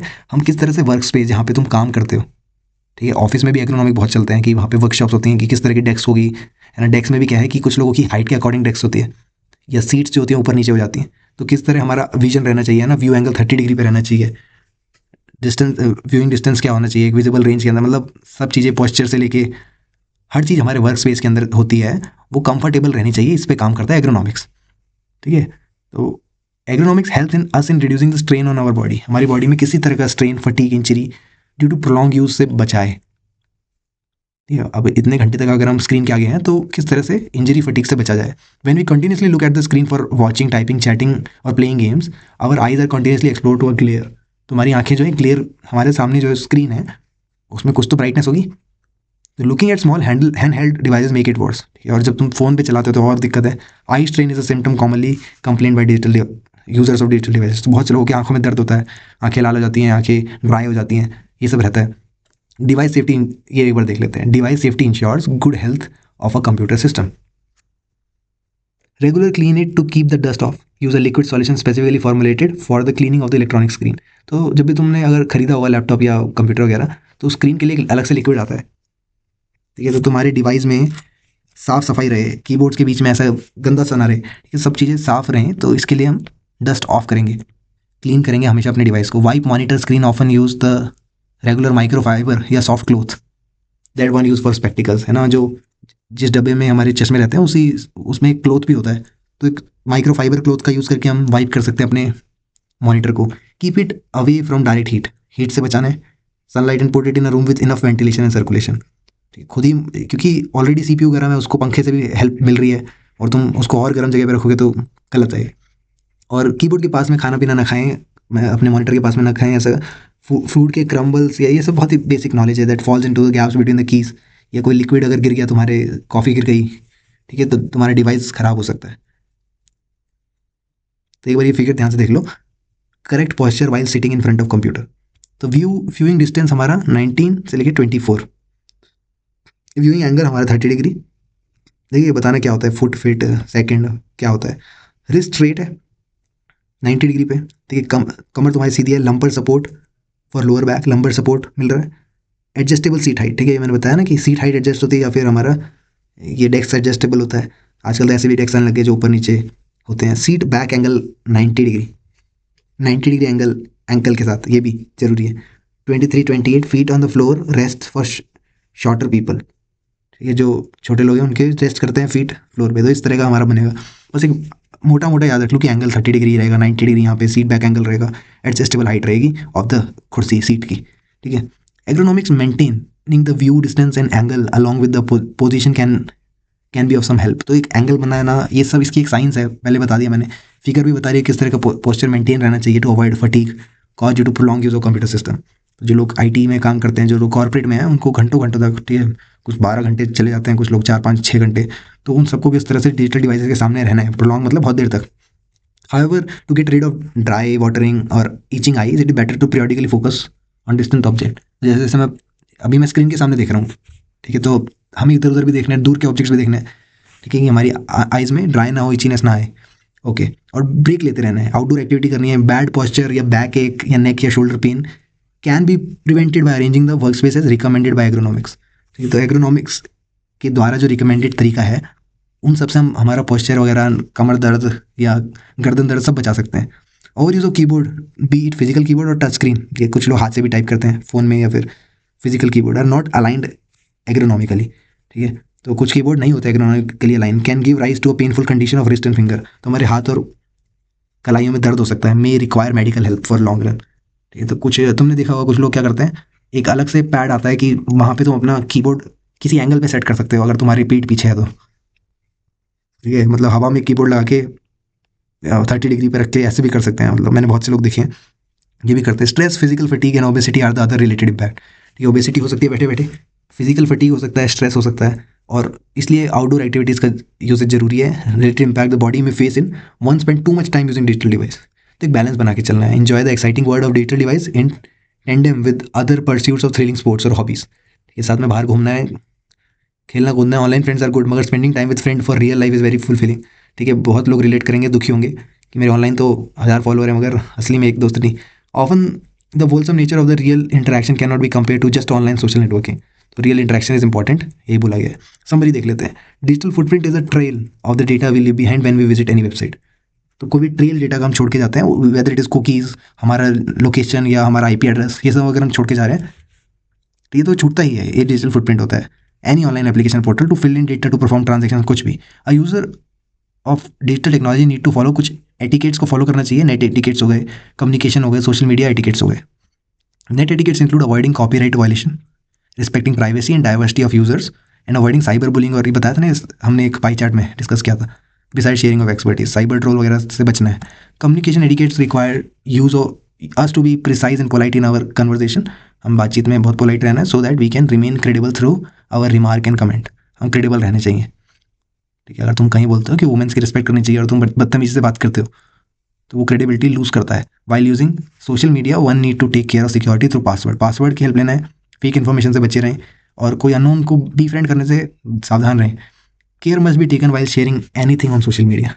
कुछ भी शेयर करते हो ध्यान रखना है, as it may create havoc in being mishandled, particularly और पर्सनल सेंसिटिव इन्फॉर्मेशन। अगर तुम अपना रिज्यूम में किसी को भेज रहे हो सोशल मीडिया पे कि ये रहा, मैंने इस कॉलेज में पढ़ा है, ये मेरा फ़ोन नंबर है, ये मेरी वेबसाइट है, तो कोई यूज़ कर सकता है इजीली। तो बचना इस चीज़ से। आईपीआर क्या होता है? इंटेलेक्चुअल प्रॉपर्टी राइट, जो कि हमारी डेटा प्रोटेक्शन में हेल्प करता है, पेटेंट एंड ट्रेडमार्क्स में, कॉपीराइट में। दे आर बोथ एथिकल और legal aspect of violating IPR. तो वायलेट करोगे आईपीआर तो कुछ होगा, एक्ट वैक्ट लगेगा। A good digital citizen should avoid plagiarism से बचें, कॉपीराइट करने से, ट्रेडमार्क इन्फ्रिंगमेंट से बचें। सर्टेन, अच्छा ये ना एनसीईआरटी में क्वेश्चंस भी हैं, तो अभी हम डिस्कस करेंगे तो तुम्हें समझ में आएगा कि इन्फ्रिंगमेंट के और एग्जांपल्स क्या हैं। कुछ सॉफ्टवेयर जो है वो फ्री यूज़ के लिए एसेस कर सकते हैं, free and open source software कहते हैं उनको। Allow user to not only access but also modify और इंप्रूव करें। Cyber crime include various criminal activities carried out और स्टील डेटा। ठीक है, साइबर क्राइम में बहुत सारी क्रिमिनल एक्टिविटीज़ हो सकती हैं, डेटा चुराना या इंपॉर्टेंट चीज़ों को तोड़ देना, मरोड़ देना। This include hacking, spreading virus और मालवेयर, सेंडिंग फिशिंग और फ्रॉडेंट मेल्स, रैंसमवेयर, सब कुछ आता है साइबर क्राइम्स के अंदर। Excessive user of digital device जो है वो नेगेटिव इंपैक्ट देता है हमारे फिजिकल में, ये साइकोलॉजिकल वेलबींग में, ठीक है, स्ट्रेस हो जाता है, ठीक, कन्फाइंड हो जाता है दिमाग, ergonomic positioning of device as well as our posture are important. तो इसलिए एग्रोनॉमिक तरीके से, एग्रोनॉमिक समझ में आया ना कि किस तरह एक वर्क स्पेस के अंदर एक साइंस है जो हमारे पोस्चर, हमारे वेलबींग के लिए काम करती है। अब एक्सरसाइज के कुछ क्वेश्चन देख लेते हैं। सो इस बार वेदांतु की ये क्वेश्चन आंसर्स की पीडीएफ है, इस पे हम लास्ट चैप्टर यानी सोसाइटल इम्पैक्ट के क्वेश्चन देखते हैं। हमारा काफ़ी इंपॉर्टेंट क्वेश्चन है क्योंकि ये डेली लाइफ में यूज़ होंगे, तो थोड़ा देख लेना इनको कि किस तरह काम आता है। After practical Atharva left computer laboratory और अपना ईमेल अकाउंट से साइन ऑफ करना भूल गया, तो रेवान ने क्या करा, उसके उसके अकाउंट से मैसेज कर दिया बाकी बच्चों को। तो ये किसके अंदर आता है, तो ये आइडेंटिटी थेफ्ट में आता है, क्योंकि सबको लगेगा अथर्व कर रहा है। तो Revan is impersonating Atharv by using his logged in account to send messages. This is unauthorized use of someone digital identity. तो ठीक है, ऑनलाइन सबको लग रहा है कि कोई और कर रहा है, ठीक है, अथर्व कर रहा है, तो ये आइडेंटिटी थेफ्ट या इम्पर्सनेशन में आता है। The content may be abusive but the primary offence described is impersonating, not hacking, not breaking और प्लेगरिज्म वगैरह नहीं है, ठीक है। अब आता है ऋषि का फाउंडर क्रम्पल्ड पेपर, ठीक है, अपने डेस्क के नीचे वो देखती है कि पेपर रखा है, उसमें ईमेल आईडी और गर्वित का पासवर्ड रखा हुआ था। तो बताओ उसको क्या करना चाहिए। इन्फॉर्म करना चाहिए गर्वित को कि भाई अपना पासवर्ड चेंज कर ले, मैंने देख लिया है, ठीक है, एक अच्छा आदमी ये करेगा। तो इन्फॉर्म गर्वित इमीडिएटली कि अपना पासवर्ड चेंज कर ले, ठीक है। Option B and C violate privacy and constitute unethical illegal access. तो ठीक है, अगर बाकी बच्चों को भी क्लासमेट को पासवर्ड देगा तो फिर तो बवाल है, ठीक है। और ये यूज़ गर्वित का पासवर्ड उसके अकाउंट को एक्सेस करना है, तो ये भी गलत चीज़ है। सुहाना इज डाउन फीवर, ठीक है, देखो सुहाना को फीवर था, तो उसने किसी लड़के से मदद मांगी। कौन है, शौर्य, शौर्य से मदद मांगी कि भाई आज क्लास में मैम ने क्या कराया, तो उसने बताया बताया, और सुहाना को बोला कि रुक जा, मैं तेरे को 2 मिनट की क्लिप शेयर करता हूँ जिसमें तेरे को टपल्स के बारे में, क्योंकि उस समय क्लास में टपल्स के बारे में पढ़ाया जा रहा था। उसने क्या करा, इंटरनेट से वो वीडियो निकाली और प्रिपेयर्ड बाय शौर्य लिख के उसको भेज दिया उस क्लिप में। तो हुआ क्या, किसी और की क्लिप को अपना नाम लगा के सुहाना को भेज रहा है, ये किस चीज़ के अंदर आएगा, ये कॉपीराइट इन्फ्रिंगमेंट के अंदर आएगा। उसने रीयूज़ करा और एडिट करा किसी और की वीडियो को और अपना खुद का क्रेडिट दे दिया बिना परमिशन लाइसेंस के, ठीक है। अगला क्वेश्चन है कि after fight with your friend you did the following. कुछ आपने अपने दोस्त के साथ लड़ाई करी, तो उनमें से बताओ कौन सा तरीका सही है, कौन सा साइबर बुलिंग नहीं है, ठीक है, नहीं पूछ रहा, तो ये देखते हैं। तुमने अपने फ्रेंड को मेल भेजा, I am sorry, okay, I am sorry नाम से ही मेल भेजा। You send a threatening message to your friend की आगे से बात मत करती हो मेरे से, तो ये साइबर बुलिंग का एग्जाम्पल है। यू क्रिएट एम्बैरेसिंग पिक्चर अपने दोस्त की बनाई ग्रॉक रॉक से अपडेट करके और अपलोड कर दी सोशल नेटवर्क, तो ये भी गलत है, ये भी साइबर बुलिंग है। पहला इज द करेक्ट आंसर, ठीक है। तो अपन एक अपोलॉजी एक साइबर बुलिंग नहीं है, आपने तो उसको सॉरी बोल दिया कि भाई हमारे बीच में मिसअंडरस्टैंडिंग थी, whatever. Saurabh has to prepare project of digital India initiative, एक प्रोजेक्ट बनाया उसने, तो उसने 3 वेब पेज पकड़े, देखना उसने कितने चालाकी करी है। यही हम हर बच्चा करता है जब भी प्रोजेक्ट बनाने की बात आती है। तो डिजिटल इंडिया इनिशिएटिव नाम के उसने प्रोजेक्ट बनाया है, उसने इन्फॉर्मेशन को इंटरनेट से उठाने की सोची। He downloaded 3 web pages, web page 1, web page 2, 3 containing information of digital India, ठीक है। अब बताओ उसने क्या क्या करा। पहले तो उसने he read a paragraph of digital India initiative from web page 1 और उसको रिफ्रेश कर दिया, है ना, वही है प्लेगरिज्म के अंदर आ रहा है अपने शब्दों में। He finally pasted the refresh paragraph in the project और उसी को इधर उधर घुमा घुमा के छाप दिया। अगला उसने क्या करा, 3 इमेजेस डाउनलोड करी वेब पेज 2 से और उसका कोलाज बना दिया, ठीक है, मॉडिफाई कर दिया, कोलाज बना दिया, ये भी प्लेगरिज्म है। डाउनलोड डिजिटल डेटा इनिशिएटिव उसने आइकन ही उठा दिया सीधा पेज 3 से डायरेक्ट पेस्ट कर दिया। देखो क्या क्या करा है इसने। प्लेगरिज्म क्या है, कोई साइटेशन नहीं दी, कहाँ से उठा रहा है। पैराफ्रेजिंग स्टिल रिक्वायर्ड क्रेडेंशियल, मतलब अगर पैराफ्रेज भी कर रहे हो कि शब्द भले ही मेरे हैं मगर भावना जो है वो वेब पेज 1 से निकली है, तो वो साइटेशन देना जरूरी है। कॉपीराइट इन्फ्रिंगमेंट क्या है, unless the image are license, अगर इमेज लाइसेंस फॉर यूज़ है, सीसी पब्लिक डोमेन में है, या लाइसेंस कंडीशन जो है वो फॉलो करनी चाहिए। एट्रीब्यूट देना या शेयर लाइक एक्सेट्रा, ये सब, क्योंकि कोलाज बनाया उसने कहीं और से छुपा छुपा गया ना। कॉपीराइट ट्रेडमार्क इन्फ्रिंगमेंट क्या है, unless the icon is free to use, again trademark infringement हो गया, आइकन उठा रहा है तो परमिशन लेनी चाहिए थी। मैच द फॉलोइंग करना है, तो ये तो देख के बता दो। प्लेगरिज्म क्या है, copy and paste information from internet. Hacking क्या है, ब्रेकिंग इनटू कंप्यूटर, किसी का डेटा है ना, फाइल वगैरह उठाने के लिए हैकिंग करता है। क्रेडिट कार्ड फ्रॉड है, तो उसमें क्या हो सकता है, digital footprint, the trail has that is created when person uses the internet, तो उसको हम डिजिटल फुटप्रिंट कहते हैं। कोई भी ट्रेल अगर बनता है, और क्रेडिट कार्ड फ्रॉड के अंदर फेकर्स ही आ गया, कोई स्पेशल अवार्ड दे रहा है, पर्सनल इन्फॉर्मेशन, बैंक की डिटेल मांग रहा है, तो यही हमने यहाँ लिख दिया, ठीक है, सेम।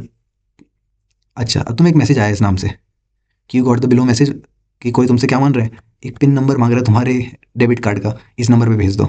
तो क्योंकि बैंक ऐसी चीज़ें मांगते ही नहीं है, तो तुम क्या करोगे, will you SMS your pin number इस कॉन्टैक्ट में, नहीं। Never share your pin OTP password by SMS और फोन, इतना समझ में आया, ओके। अगला है, will you call the bank helpline number to recheck the validation of the SMS receive, yes. Bank से पूछेंगे भाई ये क्या हुआ, जिससे कि अगर कोई स्कैम है तो ये औरों के साथ ना हो, तो वेरीफाई करेंगे मैसेज को। Preeti celebrated her birthday in family, ठीक है। तो क्या वो प्रीति प्रीति ने क्या करा, बर्थडे वगैरह मनाया और हिमांशु के साथ लड़ाई हो गई उसकी, और उसने क्या करा, ऑनलाइन प्रीति ने अपने बर्थडे की फोटो नहीं डाली थी इंस्टाग्राम पे। अब हिमांशु ने देखो कितना चालाकी करी कि प्रीति को गुस्सा आया, प्रीति ने डिलीट कर दी जो ऑनलाइन फोटो डाली थी। बात समझ में आई? क्या वो प्रीति का बर्थडे था, अपनी बर्थडे में उसने गायत्री वायत्री सबको बुलाया, मगर हिमांशु से लड़ाई होने के बाद उसने जो इंस्टाग्राम पे फोटो थी बर्थडे वाली वो डिलीट कर दी। अब देखो क्या हुआ, हिमांशु के पास वो फोटो फिर भी थी। कैसे? हिमांशु बड़ा शाना बंदा, उसने क्या करा, डाउनलोड मार दी जो फोटो उसने इंस्टाग्राम पे देखी, उसकी फोटो सेव कर दी, स्क्रीन कैप्चर कर दिया, जो भी करा संभाल के रख ली। तो अब वो कितना भी डिलीट कर ले प्रीति, फर्क पड़ेगा क्या? नहीं। हिमांशु के तो खुद के फोन में। Can anybody else access the deleted image? Yes, anyone who save share it before deleting can access their copy. तो यही होता है कि जैसे बहुत सारे यूट्यूबर हैं, अगर वो किसी कंट्रोवर्सी में फंसते हैं तो वो वीडियो डिलीट कर देते हैं, मगर तुम्हें पता है लाखों लोगों ने देख ली ऑलरेडी, किसी न किसी ने सेव कर ली होगी। तो अगर ऐसा किसी ने सेव या शेयर कर रखी है तो वो यूज़ कर सकता है। Some platform backup cache can also persist for a while, कुछ टाइम के लिए रहता है बैकअप। लाखों लोगों ने देख लिया वीडियो, जैसे अभी हाल ही में कैरी मिनाटी ने करण जौहर ने जैसे ही उस पर एलिगेशन लगाया कि ये मेरी आइडेंटिटी को ख़राब कर रहा है ना, तो उसने डिलीट कर दी। मगर अब कोई और अपने चैनल से डाल रहा है, जो रेफरेंस समझते हैं उनको पता होगा। Deleting removing it from your profile but digital footprint persist, बताया ना मैंने कि भले तुम डिलीट कर दो, डिजिटल फुटप्रिंट हमेशा रहेंगे, कैशे बैकअप हमेशा रहेंगे। तो how this images being not deleted from my digital footprint, ठीक है। तो ये बता दिया कि फुटप्रिंट रहते हैं। अगला देखो, ये है हमारा कितना अच्छा एग्जाम्पल है कि स्कूल वाईफाई डॉट एडू नाम से एक हमारे स्कूल की वेबसाइट बनी। अब यहाँ पे अगर देखोगे मेल आया है तो स्कूल वाईफाई में डबल आई आ गया। तो देख लो किस तरह से इसने छोटा सा ईमेल यहाँ पे अपना यूआरएल चेंज करा है और फिशिंग वेबसाइट बना दी है। तो यही कहना चाह रहे हैं, yes an unsolicited urgency suspicious link are sent and sender authenticity are red flag, typically phishing, ठीक है। तो अगर कोई बोले ना कि जल्दी जाओ यहाँ पे एक्सपायरी डेट होने वाला है इतने में, अपना पासवर्ड चेंज कर दो। हुआ क्या था, स्कूल में बच्चों का पेपर था क्लास 11th के, और ऑनलाइन आने वाला था हमारा असाइनमेंट या पेपर देने के लिए। तो उससे पहले किसी का एक मेल आ गया, क्योंकि स्कूल की website school wifi dot edu है, तो बच्चों को लगा होगा कि ये सही है, और यहाँ पे तो वाईफाई में डबल आई आ रहा है। तो ध्यान देना, ऐसे छोटी छोटी गलतियों से बचना। अगला है द लिंक में ओपन अ फेक वेबसाइट जो कि तुम्हारी क्रेडेंशियल चुरा लेगी, और उसको फिशिंग कहते हैं। एक सोशल इंजीनियरिंग साइबर क्राइम जो कि तुम्हारी आइडेंटिटी चोरी करने के लिए बना होता है। कभी कभी इंस्टाग्राम से आ जाते हैं कि तुम अपना इंस्टाग्राम पासवर्ड चेंज कर दो, और कोई फंस सकता है इसमें। You are planning to go on vacation, तो तुम इंटरनेट पे देखते हो वेदर कंडीशन, एयर के यानी एरोप्लेन की टिकट क्या है, कहाँ कहाँ जगह जानी है। तो इनमें से कहाँ पे तुम्हारा डिजिटल फुटप्रिंट बना होगा? सब में। Every search visit can log your IP, device detail, queries, clicks and when you book और sign in personal data forming your digital footprint. तो जो जो तुमने करा ना, कहीं भी तुम घूमने जाते हो तो तुम देखना कि कहीं अगर सोचते भी हो कि चलो मेरे को गोवा जाना है, तो उस वहाँ पे एरोप्लेन की क्या फ़्लाइट है, रहने के लिए होटल क्या है, तो वो सब तुम्हें फिर टारगेटेड ऐड दिखाने लग जाते हैं। तो वो सब कैसे हुआ? तुम्हारा डिजिटल फुटप्रिंट, तुम्हारी क्वेरीज क्या क्या थी, तुमने कहाँ क्लिक करा, क्या सर्च करा, सब कुछ नोटिफाइड है, सब कुछ पता चल रहा है। How would you recognize if one of your friend is being cyber bullied? कैसे बताओगे कि तुम्हारा फ्रेंड साइबर बुलिड है? तो साइंस, फ्रीक्वेंट अब्यूसिव मैसेज आना, fake profile, public shaming post, exclusion from groups, sudden account privacy change, withdrawal, anxiety about going online. तो ये सबसे पता चलता है कि तुम्हारा दोस्त जो है उसको ऑनलाइन बुलिंग हुई है। अच्छा, रिलेवेंट प्रोविजन क्या है? सेक्शन 66C है आइडेंटिटी थेफ्ट का, किसी ने तुम्हारे दोस्त की आइडेंटिटी चुरा के करा है।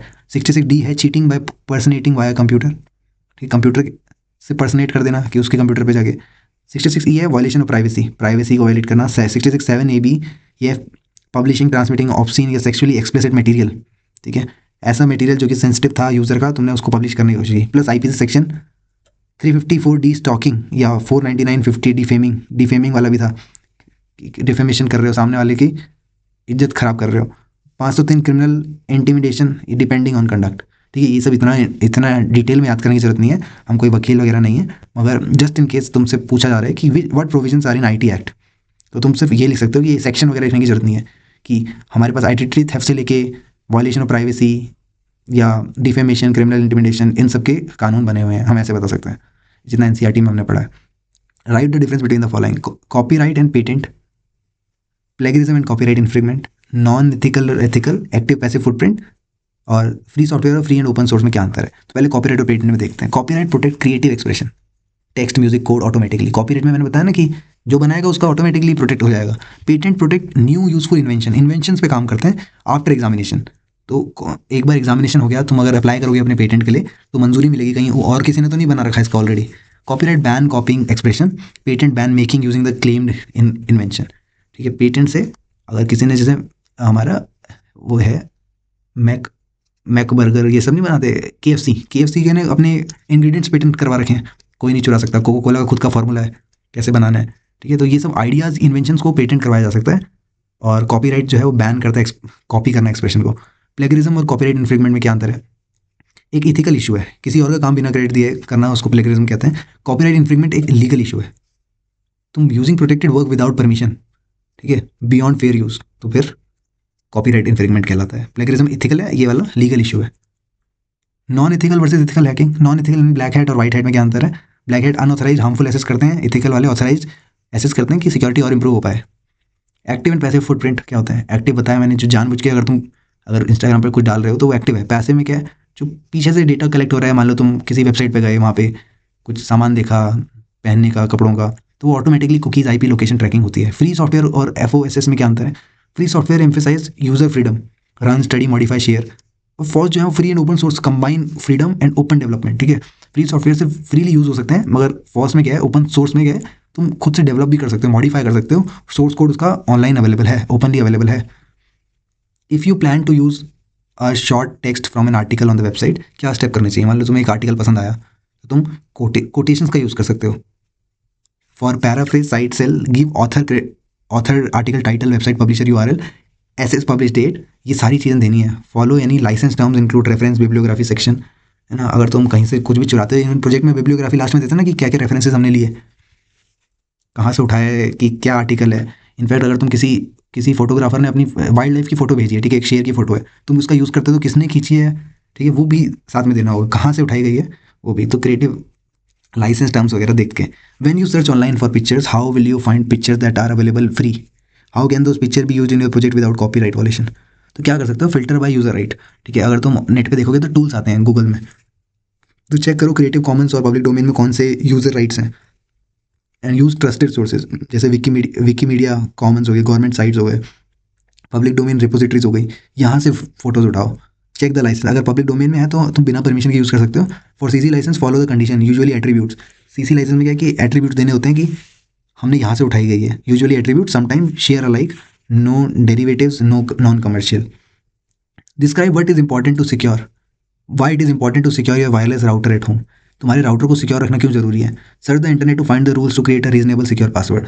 क्या करें स्ट्रॉन्ग पासवर्ड के लिए? क्रिएट अ इमेजिनरी पासवर्ड, अपने होम राउटर के लिए एक पासवर्ड बताओ क्या हो सकता है। You will share your password for home router with the following people, justify your answer. तुम किस किस के साथ शेयर करोगे अपने पासवर्ड को? तो पहले हम देख लेते हैं securing wifi prevent miss use of your connection, protecting device data and avoids legal risk. कोई और तुम्हारा वाईफाई यूज़ करके कुछ गैरकानूनी काम कर रहा है तो तुम्हारा राउटर का आईपी जा रहा है ना। स्ट्रॉन्ग पासवर्ड रूल्स क्या हैं कि लॉन्ग होगा, 12 से 16 कैरेक्टर, अलग अलग लेंथ नंबर सिंबल होंगे, यूनिक नॉट रीयूज्ड, पहले कभी यूज़ नहीं करा होगा, WPA2 3 यूज़ कर रहे हैं, change default SSID admin password, keep firmware updated. ठीक है, बेसिक पासवर्ड जो होते हैं, पासवर्ड एडमिन रूट, ये सबसे बचना है। एग्जाम्पल के लिए क्या हो गया, जैसे लोटस एक्सक्लेमेशन रिवर्ड _92 @ इसको रीयूज़ नहीं करना, पहले ही धमकी दे रहे हैं कि तुमने एक बड़ा पासवर्ड बना दिया। भले ही लोटस बहुत कॉमन नेम है, मगर मुझे लगता है @ वगैरह तक पहुंच पाएगा कोई। ठीक है, शेयर किससे? पेरेंट्स के साथ कर दो। प्रीफर गेस्ट नेटवर्क, ठीक है, अगर दोस्तों वगैरह आते हैं तो गेस्ट नेटवर्क में डाल दो, एडमिन वाले पे नहीं। नेबर के साथ तो बिल्कुल नहीं भाई, ये बहुत चालू लोग हैं। अगर तुम्हारे घर पे कोई टीचर पढ़ाने आ रहा है तो गेस्ट नेटवर्क में दे दो टेम्परेली, सर हमेशा तो रहेंगे नहीं। List down the step you need to take in order to ensure your computer is in good working condition for a long time और smart and safe internet surfing. तो क्या करना चाहिए अगर तुम्हारा कंप्यूटर गुड वर्किंग कंडीशन में? तो पहले तुम्हारा सॉफ्टवेयर अपडेट रहना चाहिए, software time to time update करते रहो। एंटीवायरस का यूज़ करो, डस्ट और वेंटिलेशन दो प्रॉपर, डस्ट से बचाओ। अवॉइड लिक्विड या इम्पैक्ट, जैसे कॉफ़ी वगैरह आसपास मत रखना। Search protection, UPS, backup data को बैकअप करना है टाइम टू टाइम, मैनेज करना है स्टोरेज, अनइंस्टॉल करना है ब्लोट, रन डायग्नोस्टिक्स ओकेजनली। ठीक है, अवस्थ का एंटीवायरस हो गया, या एक बार चेक कर लिया हमारे कंप्यूटर में कुछ है तो नहीं ऐसा। स्मार्ट एंड सेफ सर्फिंग क्या है? ऑनलाइन में स्ट्रॉन्ग यूनिक पासवर्ड होना चाहिए, MFA यानी मल्टी फैक्टर ऑथेंटिकेशन होना चाहिए, कि फ़ोन में OTP भी आए और तुम्हें मैसेज आए एक तरह से कि इवन आफ्टर पासवर्ड सही निकला तब भी। बेवेयर ऑफ द फिशिंग से बचें। वेरीफाई URL सर्टिफिकेट देख के कि HTTPS सिक्योर होना चाहिए। लिमिटेड पब्लिक वाईफाई और यूज़ VPN का यूज़ करें, पब्लिक वाईफाई ना यूज़ करें। प्राइवेसी सेटिंग को एडजस्ट करें, क्लियर करें कुकीज़ को, डाउनलोड फ्रॉम ट्रस्टेड साइट से चीज़ें डाउनलोड करें और कुछ भी शेयर करने से पहले सोचें। डेटा प्राइवेसी क्या होता है? Website that you visit correct what type of information about you, किस तरह की इन्फॉर्मेशन कलेक्ट करती है, डेटा प्राइवेसी होता क्या है? तो इस एक right control over how your personal data is collected. ये तुम्हारी चीज़ें तुम्हारे जाने बिना कलेक्ट हो रही हैं तो कितनी बुरी बात है। यूज शेयर्ड एंड प्रोटेक्टेड, किस तरह से यूज़ होंगी, कोई एडवर्टीजमेंट दिखाने के लिए तो शेयर नहीं कर रहा, किस तरह से तुम्हारा डेटा प्रोटेक्ट रहेगा। तो साइट तुम्हारा नाम, email, phone number, login ID, IP address, device का browser details, in fact location, cookies, page का व्यू, कितने क्लिक करे, सर्च के क्या क्या टर्म्स थे, परचेज हिस्ट्री, सब देख सकता है। समटाइम पेमेंट इन्फो ऑल्सो, ठीक है। तो इतनी सब चीज़ें जान सकता है कोई device. In the computer science class Sunil and Jagdish were assigning the following task by the teacher. तो टीचर ने क्या बोला, सुनील को बोला कि इंडिया अ न्यूक्लियर पावर के बारे में सर्च करो। He was asked to use Google Chrome browser and prepare his report using Google Docs. तो जगदीश को बोला तुम डिजिटल इंडिया के बारे में पता लगाओ, मोजिला फायरफॉक्स, और उसको अपनी रिपोर्ट को लिब्रे ऑफिस में बताओ। तो क्या डिफरेंस है टेक्नोलॉजी का? देखो, सुनील के पास है गूगल क्रोम और गूगल डॉक्स, तो ये प्रोप्राइटरी या क्लाउड सैस बेस्ड डॉक्यूमेंट है, live online and required internet sign in, ठीक है। तो ये सब पहले तो गूगल फ्री तो नहीं है। क्रोम में भी तुम्हें पता है, गूगल डॉक्स में भी क्या लगता है, स्टोरेज के पैसे लगते हैं, मतलब इंडिविजुअल के लिए तो फ्री है मगर स्टिल लिमिटेड यूजेज है। जगदीश स्टैक है, फायरफॉक्स और लिब्रे ऑफिस, ये पूरा ओपन सोर्स है। लिब्रे ऑफिस रन लोकली और offline and software code is community maintained with open license. ठीक है, तो ये क्या है, एक ओपन सोर्स सॉफ्टवेयर है। Cite example depicting that you are a victim of the following cyber crime, also cite provisions in I T to deal with such है crime, ठीक है। आइडेंटिटी थेफ्ट और क्रेडिट कार्ड अकाउंट थेफ्ट, इससे बचने के लिए क्या तरीके हैं, और आईटी एक्ट में क्या क्या संशोधन है इसके बारे में।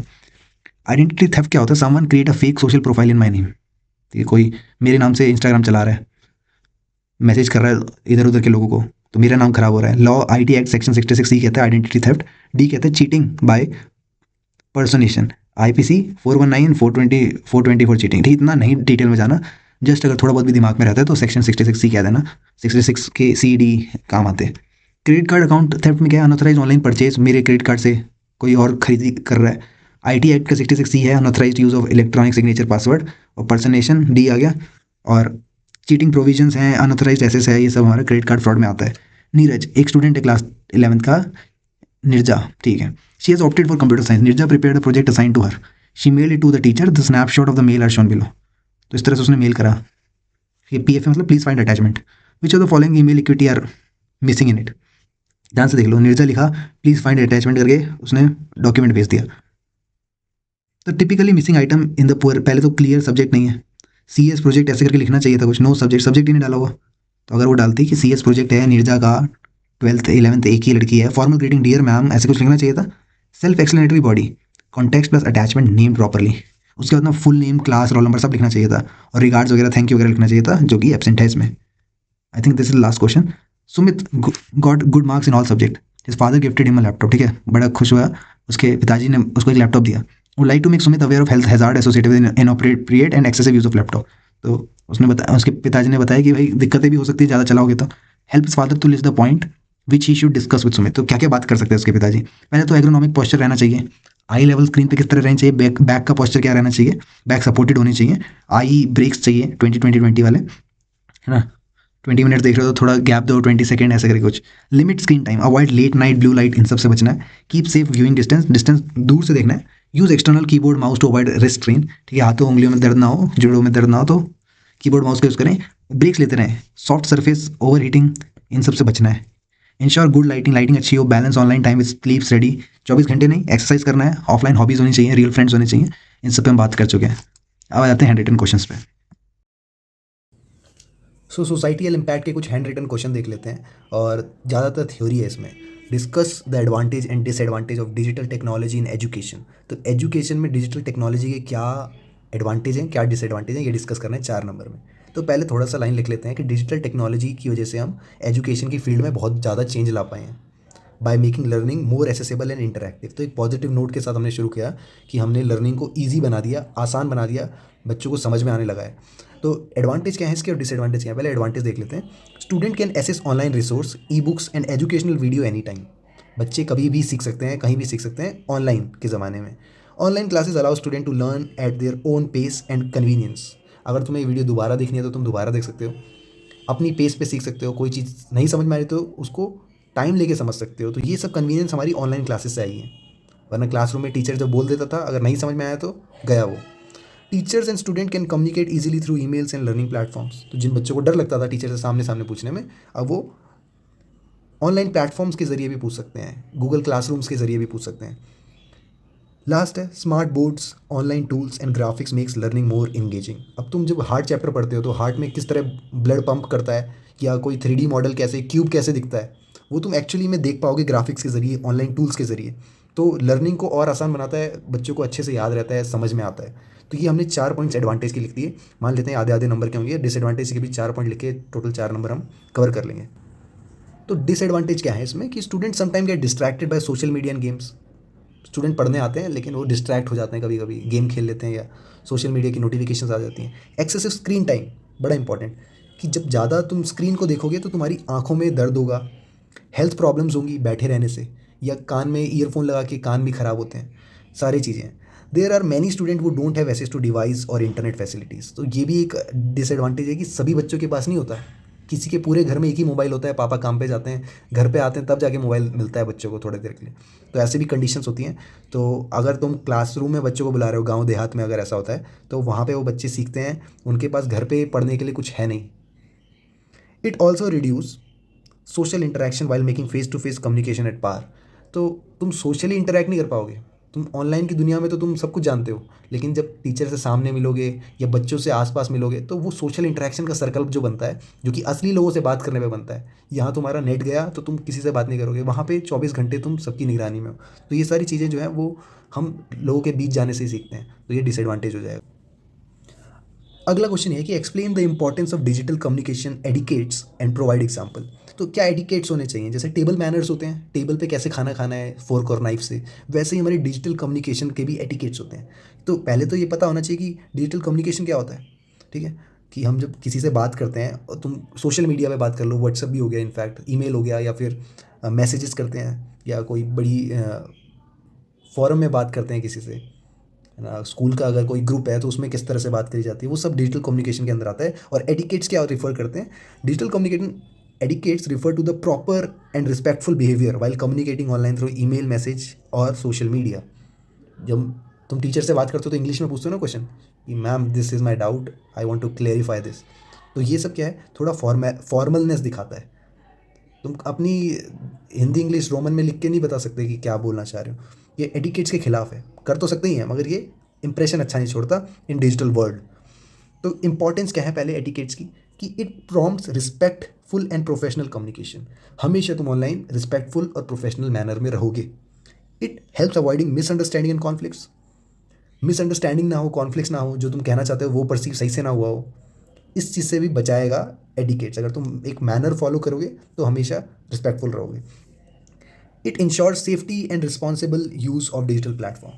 ठीक है, एक रिस्पॉन्सिबल तरीके से यूज़ करना डिजिटल प्लेटफॉर्म का, क्योंकि इसमें सबकी नज़रें जाती हैं और तुम्हारा बिहेवियर जज होगा। तुम्हारी जो बोलने की शैली है, जो तुमने पूछा है, उससे और लोगों की भी इम्पैक्ट पड़ेगा। क्या पता तुम्हारा डाउट किसी और का भी हो। It builds a positive digital identity. एक पॉजिटिव डिजिटल आइडेंटिटी बिल्ड करता है कि ये लड़का जेन्युइन क्वेश्चन पूछता है एंड ही इज़ रियल। अब हम एग्जाम्पल देख लेते हैं डिजिटल कम्युनिकेशन एडिकेट्स के। क्वेश्चन ने दो चीज़ें पूछी थी, पहले तो इंपॉर्टेंस क्या है हमने बता दी। अब एग्जाम्पल देख लेते हैं और लास्ट में डायग्राम भी डिस्कस करेंगे, कैसे याद करना है ये भी देखेंगे। एग्जाम्पल है जैसे use of polite language in email. Email भेजते हैं तो डियर सर मैम करके लिखते हैं, तो वही चीज़ हमारे एडिकेट्स में आते हैं।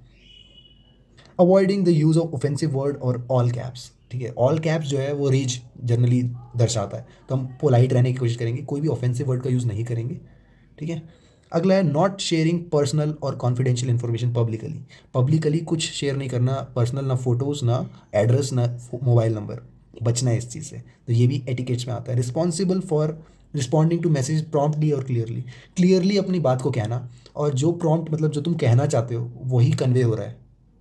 ठीक है, गुमराह नहीं हो रहे हैं लोग। तो इस बात का ध्यान रखना कि जो तुमने सही पूछा है वो सही है। ठीक है, जो तुम पूछना चाहते हो वही है। लोग किस तरह परसीव करते हैं ये हम नहीं देख सकते, तो इस बात में कॉशियस रहना है। अब देखो एन एटिकेट्स मतलब नेट के एटिकेट्स, ऑनलाइन एटिकेट्स। तो एन मतलब होता है नेसेसरी। ठीक है, NETIQUTTE,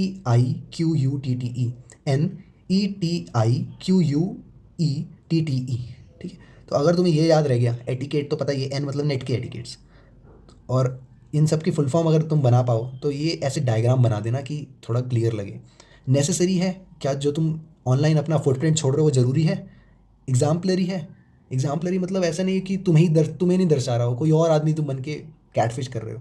थॉट प्रोवोकिंग है कि जो तुम पूछना चाह रहे हो क्या वो थॉट प्रोवोकिंग है या रिपीटेड रिडंडेंट चीज़ है।